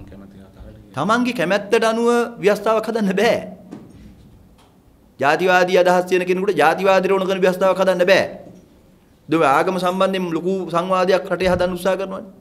මතු කළ තියෙනනේ. මේ කෙඩුම්පත හොඳට කිය මේ අතුරු වාර්තා හොඳට කියවල බලන්නකෝ. මේක එහෙම ප්‍රශ්නයක් තියෙනවද කියලා. අපිට පේන විදියට නම් මේ රටේ හදන්න හදන අර දියුල් ගෙඩිය වැටලා ලෝකෙ පෙරලෙනා වගේ හදන්න හදන දෙයක් මේක ඇතුලේ නැහැ. ඒකයි මම කියන්නේ. මේ යෝජනා ඇතුලේත් නැහැ. හරි හැබැයි කවුරු හරි තව කෙටුම්පතක් හදලා ව්‍යවස්ථාවක් හිටිය සම්මත කරන තියෙන හිතේ තියෙන දේවල් තියෙනවද කියලා අපි දන්නේ නැහැ. නැත්නම් මේක ඇතුලේ එහෙම දෙයක් නැහැ. ඒක නිසා අපි කියන්නේ තා පැහැදිලිව ව්‍යවස්ථාවක හොඳම සාකච්ඡාවක් හැදෙන්න ඕනේ. ඒක ගැන කිසි ගැටලුවක් නැහැ. විවිධ අදහස් තියෙන්න ඕනේ. හැබැයි අපි සියලු දෙනාගේම ඉල්ලා හිටින්න ඕනේ. විශේෂයෙන්ම ආගමික නායකයින් ඇතුළු හැම දෙනාගේම අපි ඉල්ලනවා ජාතිවාදී දෘෂ්ටියකින් ව්‍යවස්ථාවක් හදන්න දෙන්න එපා. අපේ රටේ එහෙම හැදිච්ච ඉතිහාසයක් නිසා තමයි මේ 70ක් වසරක් පාර්ලිමේන්තුවට සපිරෙනකොට 70 වසරක් පාර්ලිමේන්තුවේ ව්‍යවස්ථා සංශෝධනයලා තියෙන්නේ කොහොමද? ජාතිවාදෙන් බල කෑදරකමින් තමන්ගේ වරප්‍රසාද සහ බලය රැක ගැනීම වෙනුවෙන්. තේ පදනම් වලට ආවැඩලා අත උස්සලා අන්තිම වෙලා තියෙන ප්‍රතිඵලය මොකද්ද? යුද්ධ, මරා ගැනීම, එනකොටා ගැනීම, වෛරය. වෛර වපුරලා ව්‍යවස්ථාවක් හදන්න බෑ. ඒ නිසා තමයි අපි කියන්නේ ශ්‍රී ලංකාවේ අපි සිංහල බෞද්ධ එහෙම නැත්නම් Hindu දෙමළ ඉස්ලාම් මුස්ලිම් රටක් හැටියට නෙමෙයි පිළිගන්නේ. බහුජාතික ජාතික රාජ්‍යයක්. ඇයි අපි කියන්නේ සිංහල දෙමළ මුස්ලිම් බර්ග මැලේ සියලු ජනතාව ජීවත් වෙන රටක් කියලා මේක? ඉතින් අපි මේ සියලු ජන කොටස් වල අයිතීන් පිළිගන්න එපයි. ඒ අයිතීන් පිළි අර ගන්න ආකාරයට ව්‍යවස්ථාවක් හදමු. අනිත් එක අපි කවුරුත් දන්නවා ව්‍යවස්ථාවෙම නෙමෙයි රටේ ජනතාව ජීවත් වෙන්නේ. රටේ ජනතාව ජීවත් වෙන්නේ ව්‍යවස්ථාවෙම නෙමෙයි. ව්‍යවස්ථාවක් අවශ්‍ය වෙන්නේ රටේ ජනතාවගේ අයිතිවාසිකම් හැම පුජ්‍යලයකම රැකෙනවායි කියන විශ්වාසය තහවුරු වෙන්නේ. ඉතින් එහෙම රකින්න බැරි ව්‍යවස්ථාවක් හැදෙනවා නම් ඒක බරපතල ප්‍රශ්නයක්. ඉතින් ඒකයි අපි කියන්නේ. ඉතින් ඒ සඳහා විවිධ මත තියෙන්න පුළුවන්, විවිධ අදහස් තියෙන්න පුළුවන්. ඒ අදහස් සාකච්ඡා කරලා හොඳ ව්‍යවස්ථාවක් හදාගන්න පැත්තකට යන්න ඕන. ඉතින් එකක් මම ඒකයි කියන්නේ තා පැහැදිලිව. ඒ ව්‍යවස්ථාව ඇතුලේ කවුරු කොහොම කිව්වත් මේ හදන ව්‍යවස්ථාවේ රට බෙදීමේ කොන්දේසි තියෙන්න දෙන්නේ නැහැ ජනතා විමුක්ති පෙරමුණ. ඒ ඉඩ දෙන්නේ නැහැ අපි. මොකද ඒ ඉඩ දෙන්නේ නැත්තේ මීට කලින් ව්‍යවස්ථාවල් හදන අවස්ථාවල වල ජනතා විමුක්ති පෙරමුණ මේ පාර්ලිමේන්තුව තුල ඉඳලා නැහැ. 78 අපි හිටියේ නැහැ. 72 අපි හිටියේ නැහැ. ඊට පස්සේ සංශෝධනවලදී අවස්ථා කිහිපයකදී අපි මැදිහත් වෙලා තියෙනවා. ඒ මැදිහත් වෙච්ච හැම අවස්ථාවකම අපි විශ්වාස කරනවා අපේ අදහස්, අපේ යෝජනා 17 වෙනි සංශෝධනයේ 18 සංශෝධනය කරන වෙලාවේ 19 සංශෝධනය කරන වෙලාවේදී අපේ යෝජනා තිබුණේ මේ රට පැත්තෙන්, ජනතාව පැත්තෙන්. ඉතින් අපි මේ වෙලාවේදී උත්සාහ කරනවා පක්ෂයක් හැටියට අපේ දැනුම, අපේ හැකියාව මහජන අදහස් වලින් ලැබෙන හොඳම ප්‍රතිඵලය එක්ක මේ ව්‍යවස්ථාවට එකතු කරන්න. ඉතින් ව්‍යවස්ථාවෙන් මේ ව්‍යවස්ථා සම්පාදක මණ්ඩලයට අපි කියපු පදනම ඕක. විශේෂ වශයෙන් අපිට පේන දෙයක් තමයි මුතුමා උත්තර කාරණේ ගෙනාවේ බඩු මිල. මේක තමයි ජනතාවට තියෙන ප්‍රශ්නය ඇත්තටම. විශේෂ ප්‍රශ්නය ඕකනේ. ජීවත් වීමේ අරගල. දැන් ඒව වහන්නද මේ ගෙනල්ලා තියෙන ඔබගේ ආයු කාලයෙන් භාගයකට වැඩි ඔබට අත්දැකීම් දේශපාලනයත් එක්කම ඉන්නේ. ඔබ විශ්වාස කරනවද මේ ඇත්තටම මේක ගෙනල්ලා මේ අවසාන ප්‍රතිඵලය අපේ ව්‍යවස්ථාව සම්මත වෙයිද? මට නම් හිතෙනවා මේක පිළිවෙල අල්ලගෙන යන්න කරන්නේ ජනතාවගේ ප්‍රශ්න අමතක කරවන්න ගෙන ආපු තවත් එකක්ද කියලා. ඔබටත් මටත් අත්දැකීම් දෙනවා අපේ රටේ ජීවත් වෙලා පුරවැසියින් හැටියට. අපි හැමදාම දැකලා තියෙන ආණ්ඩුව කරලා තියෙන දේ තමයි ඇත්ත ප්‍රශ්නේ වහන්න වෙනත් ප්‍රශ්න ගෙනල්ලා තියෙනවා. දැන් මේ බඩු මිල ආර්ථික අර්බුදේ වහන්න ව්‍යවස්ථාව ගේන්න පුළුවන්. ඒ වගේම මම කියනවා ව්‍යවස්ථාවක් අවංකව හදන්න උමනාව තියෙනවා නම් ඒක වහන්න ජාතිවාදී ගේන්නත් පුළුවන්. තේරෙනවද? හැබැයි මම දන්නවා ජාතිවාදී වහන්න ජාතික සමගිය මේ ආණ්ඩුව වලට ගේන්න බෑ. අපි පුළුවන් නම් ඒක ගේන්න කියන්න පුළුවන්. බඩු ඔබ කියෝක හරි බඩු මිල වහන්න ව්‍යවස්ථාව ගේන්න පුළුවන් සංවාදේ. ව්‍යවස්ථාවේ ඇත්ත උමනාව වහන්න ජාතිවාදෙත් ගේන්න පුළුවන්. ජාතිවාදී වහන්න මොකද ගේන්නේ? පුළුවන් ද ජාතික සමගිය ගේන්න? බෑනේ. ඒ නිසා අවසානයේ මම කියන්නේ ඒකයි. කොහෙන් කරලා කියලා ගියත් අවසානයේ මේ ආණ්ඩුව වලට සිද්ධ වෙනවා මේ රටේ ජනතාවට වග කියන්න. උත්තර දෙන්න. ඉතින් අපි හොඳ දෙයක් පිළිගන්න වෙන්නේ මේක. අවංකව. ඡන්ද නැති පක්ෂ, බලේ නැති පක්ෂ, තමන්ගේ බලය ගේන්න බලයට උඩට ගේන්න ජාතිවාදී වැපුරුවත් අපේ රටේ ජනතාව බහුතරයක් මේ වෙනකොට ජාතිවාදයේ පදනමින් ප්‍රතික්ෂේප කරලා තියෙනවා. විශේෂයෙන්ම අපි ස්තුතිවන්ත වෙන්න ඕන අපේ රටේ සමාජ වෙබ් අඩවි වලට සහ Facebook ජාලවල ක්‍රියාකාරිකයින්ට. ඔවුන් අපි දැක්කා මේ පහුගිය දවස්වල මේ රොහින්යා ජනතාවගේ ප්‍රශ්නේදී මියන්මාර් ජනතාවගේ සරණාගතකගේ ප්‍රශ්නේදීත් ජාතිවාදී පදනම වෙනුවට ජාතික සමගියේ පදනමින් ඒ ප්‍රශ්නෙට උත්තර හෙව්වා. මෙඩියා තුන සාකච්ඡාවක් හදුවා සංවාදයක් හැදුවා. ඒ ගැන අපි ස්තුතිවන්ත වෙනවා විශේෂයෙන්ම සමාජ වෙබ් ජාල වලටත් මාධ්‍යවේදී සහෝදරුත් ඒක මැදිහත් වුණා Facebook වල ඉන්න ක්‍රියාකාරකින්ට. ඉතින් ඒකත් මේ වෙලාවේ සිහිපත් කරන්න ඕනේ. ඒක නිසා අපි පක්ෂයක් හැටියට ජාතික සමගිය අගය කරන පක්ෂයක් ඒක ප්‍රායෝගිකව ඔප්පු කරලා තියෙනවා. මේ ව්‍යවස්ථා සංශෝධනයටත් අපි විශ්වාස කරනවා අපේ අදහස් ඒ පදනමින් ඉදිරිපත් කරන්න පුළුවන් වෙයි කියලා. මාධ්‍යවේදී ඔබෙනුත් අපි ඉල්ලා හිටනවා. ඒක නිසා ඔබ කිව්ව විදිහටම රටේ ඇත්ත ප්‍රශ්න වහන්න නම් ව්‍යවස්ථාව ගේන්න හදන්නේ මේ විදිහට. ව්‍යවස්ථා සාකච්ඡාව. ඉතින් ඒක එළියට ගමු අපි. මාධ්‍යවේදීන් හැටියට ඔබ යතේනේ වගකීම තියෙන්නේ ඇත්ත ප්‍රශ්න එළියට ගන්න එක. නේද? ඉතින් අපිත් හිතනවා ඔබත් අපිත් එක්ක හිටගනී කියලා. ඒ වෙලාවේදී ඇත්ත ප්‍රශ්න රට ඉස්සරහා සාකච්ඡාවට ගේන්න. අපි දොර හැරියට මේ වෙන පොළ දෙකකින් මනසක් ඉදිරිපත් කරලා කාන්තාවුන් ටික වෙනම එකක් නේ අපා සම්මත කරන්නේ. ඉතින් ඕක බලේ උදේ තියෙන්නේ. අපිට දොර හැරලා ඉන්න පුළුවන් ඉච්චරයි. අනේ තීරම දේවල් යනවා මොහොතකටවත් මදු වේද කියලා බැලුවම නැතිවරන කල්පනා. මේ මැතිවරණේ ඇදගෙන යනවා මේ පස්සලා ඉඳලා හිටලා එකක්වත් දෙන්නේ නැද්ද? මැතිවරණ පළාත් පාලන මැතිවරණ සහ පළාත් සභා සංශෝධනයට අදාළ කරන අපේ ඡන්ද පාවිච්චි කිරීමේදී අපි ඉතා පැහැදිලි ලෙස හිස්තිය ස්ථාවරයක මැතිවරණ කල් දාන්න බෑ. ඒ නිසා තමයි පළාත් පාලන පනත සංශෝධනය වෙනකොටම අපි ඇහුවේ පාර්ලිමේන්තුවේදී කවද්ද ඡන්දෙ තියන්නේ? ඡන්දෙ තියෙන දිනවල නිශ්චිතභාවයක් නැතුව මැතිවරණ කල් තැබීමකට අපි ඉඩ දෙන්නේ නැහැ. සංශෝධනයකට ඉඩ දෙන්නේ නැහැ. ඒ නිසා තමයි පළාත් සභා සංශෝධන පනත කියන වෙලාවෙත් අපි මේ ප්‍රශ්නේ මතු කරාම දැන් නිශ්චිතතාවයක් ඇති වෙලා තියෙනවා. පළාත් පාලන මැතිවරණයේ තියන්න ඕන දින නියමයක් සහිතව. ඒ නිසා තමයි පහුගිය දවසේත් විශේෂ පාර්ලිමේන්තු සැසිවාරයක් ඇඳවලා ඒ 53 නගර සභා මහනගර සභා ප්‍රාදේශ සභා 53 සංශෝධන ඉදිරිපත් කරේ. ඒ සංශෝධනයට අනුව ලබන 9 වෙනිදා නැවත විශේෂ පාර්ලිමේන්තු දිනයක් ඉදිරියට තියෙනවා. ඒ පාර්ලිමේන්තු දිනේ දෙන්නෙත් ඒ 53 සංශෝධනයන්ට අදාළ කරලා ගන්න ඉදිරි ක්‍රියාමාර්ග ගන්නත් පළාත් සභා සංශෝධන පනතට අනුව යම් පාර්ශවයක් අධිකරණයට ගියේ නැතොත් අධිකරණ ක්‍රියාමාර්ග වලට ගියේ නැතොත් ඊළඟට යන්න පුළුවන් ඉස්සරහට යන්න පුළුවන් ක්‍රමවේදය අනුව. ඉතින් අපි හිතනවා ඒ නිසා ලබන අවුරුද්දේ ජනවාරි මාස වෙනකොට අයවැය විවාද වලට බාධාවක් ඇති නොවුනොත් එහෙම ලබන අවුරුද්දේ ජනවාරි මාසයේ වෙනකොට පළාත් පාලන මැතිවරණ තියන්න පුළුවන් කියලා. ඒ වගේම පළාත් සභා මැතිවරණ ඔය කියන පළාත් පදනමින් හරි එකවර හරි අනිවාර්යෙන් ඉතා ඉක්මනින් තියන්න ඕන. ඒ ඉතා ඉක්මනින් තිබීමේ සීමාව දැන් තියෙන්නේ පළාත් නිර්ණය කිරීම මත. ඉතින් අපි යෝජනා කරන්නේ මේකයි. කොටස් හැටියට හරි කමක් නැහැ. එකවර හරි කමක් නැහැ. එකවර තියනවා නම් අපි වඩා කැමති පක්ෂයක් හැටියට. ඉතා ඉක්මනින් පළාත් නිර්ණයන් ඉවර කරලා අලුත් අවස්ථාවක් මිනිසුන්ට ඇවිල්ලා තියෙනවා. අලුත් ඡන්ද ක්‍රමයේ යටතේ මනාප පොරෙන් තොරව ඡන්දේ පවත්තන්. ඒ නිසා ඉක්මනින් ඡන්ද තියන්න. ඡන්ද කල් දාන කිසි අයිතියක් නැහැ. ඒක නෑ විශේෂයෙන් අපි කියන්නේ දැන් මේ මුලින්ම තියන්න ඕන ඡන්දේ මොකද්ද? අවුරුදු 2කමාරක් කල් ගිහිලා තියෙන ඡන්දෙද මුලින් තියන්න ඕන. එහෙම නැත්නම් මාසයක් කල් ගිහිලා තියෙන ඡන්දෙද? නේ? ඒක පැහැදිලි. අවුරුදු 2කමාරක් කල් ගියපු පළාත් පාලන ඡන්දේ තියන්න කියලා නේ දැන් ඒකාබද්ධ විපක්ෂ මහතුරු කෑ ගැහුවේ. ඉතින් අපි ඔක්කොම එකතු වෙලා කෑ ගහමුකෝ දැන්. රටේම ඡන්දයක් ඒක. රටේම ඡන්දයක් නේ ඒක. රටේම ඡන්දයක් හැටියට ඒක තියන්න. ඊළඟට රටේම ඡන්දයක් හැටියට පළාත් සභා ඡන්දේ තියන්න.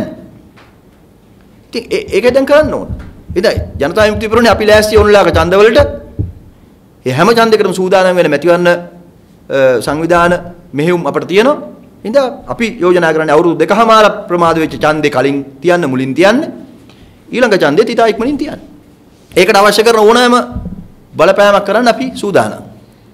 සාමාන්‍ය පොඩි පැහැදිලි දැල්ලම හිතු කොට නවත්තන්න මෙහිදී මැතිවරණ කොමිසමේ සභාපතිවරයාගේ බලය දැන් මේ ස්වාධීන කොමිසම් හැදුවම ඔක්කොම හරි කියලා නෙමෙයි හැදුවේ මේක. දැන් එතුමා මෙතනින් නෝ පැතිවරණ නැද්ද? කොමසාරාම සභාපති කෙනෙක් ඉන්නවා. ඔහුට නීතිමාලාවක් නැද්ද? රජ පිස්සු කෙලිනවා නම්. ඔහුට කියන්නේ බෑ අයිතිය දීප නීතියට තියන්නේ මැතිවරණ තියන්නේ වෙලාවට. ඉතින් මේ කොමිසම් වලින් වැඩක් නැහැ නේ. මිනිස්සුනේ අන්ධ බන්ද වෙනවා. බොරුනේ කියන්නේ කොමිසම මේකට වැඩක් නැහැ. ඇත්තට ඔබතුමා එතුමාගෙන්ම වෙලාවක ඇහුවනම් හොඳයි. මොකද එතුමා ඕන වෙලාවක මාධ්‍ය වලට උත්තර දෙන්න සූදානම් මේ කොමසාරිස්තුමේ. මොකද අපි දන්න තරමට අපේ රටේ අල්ලාස් කොමිසම තියෙනවා, විගණන කොමිසම තියෙනවා, ක්‍රියාත්මක නැතත්, පනතක් නැතත් ඒ කොමිසම් හැම එකකම සභාපතිවරුන්ට වඩා ජනප්‍රියම කොමිසම් සභාපතිතුමා තමයි මැතිවරණ කොමසාරිස්තුමා.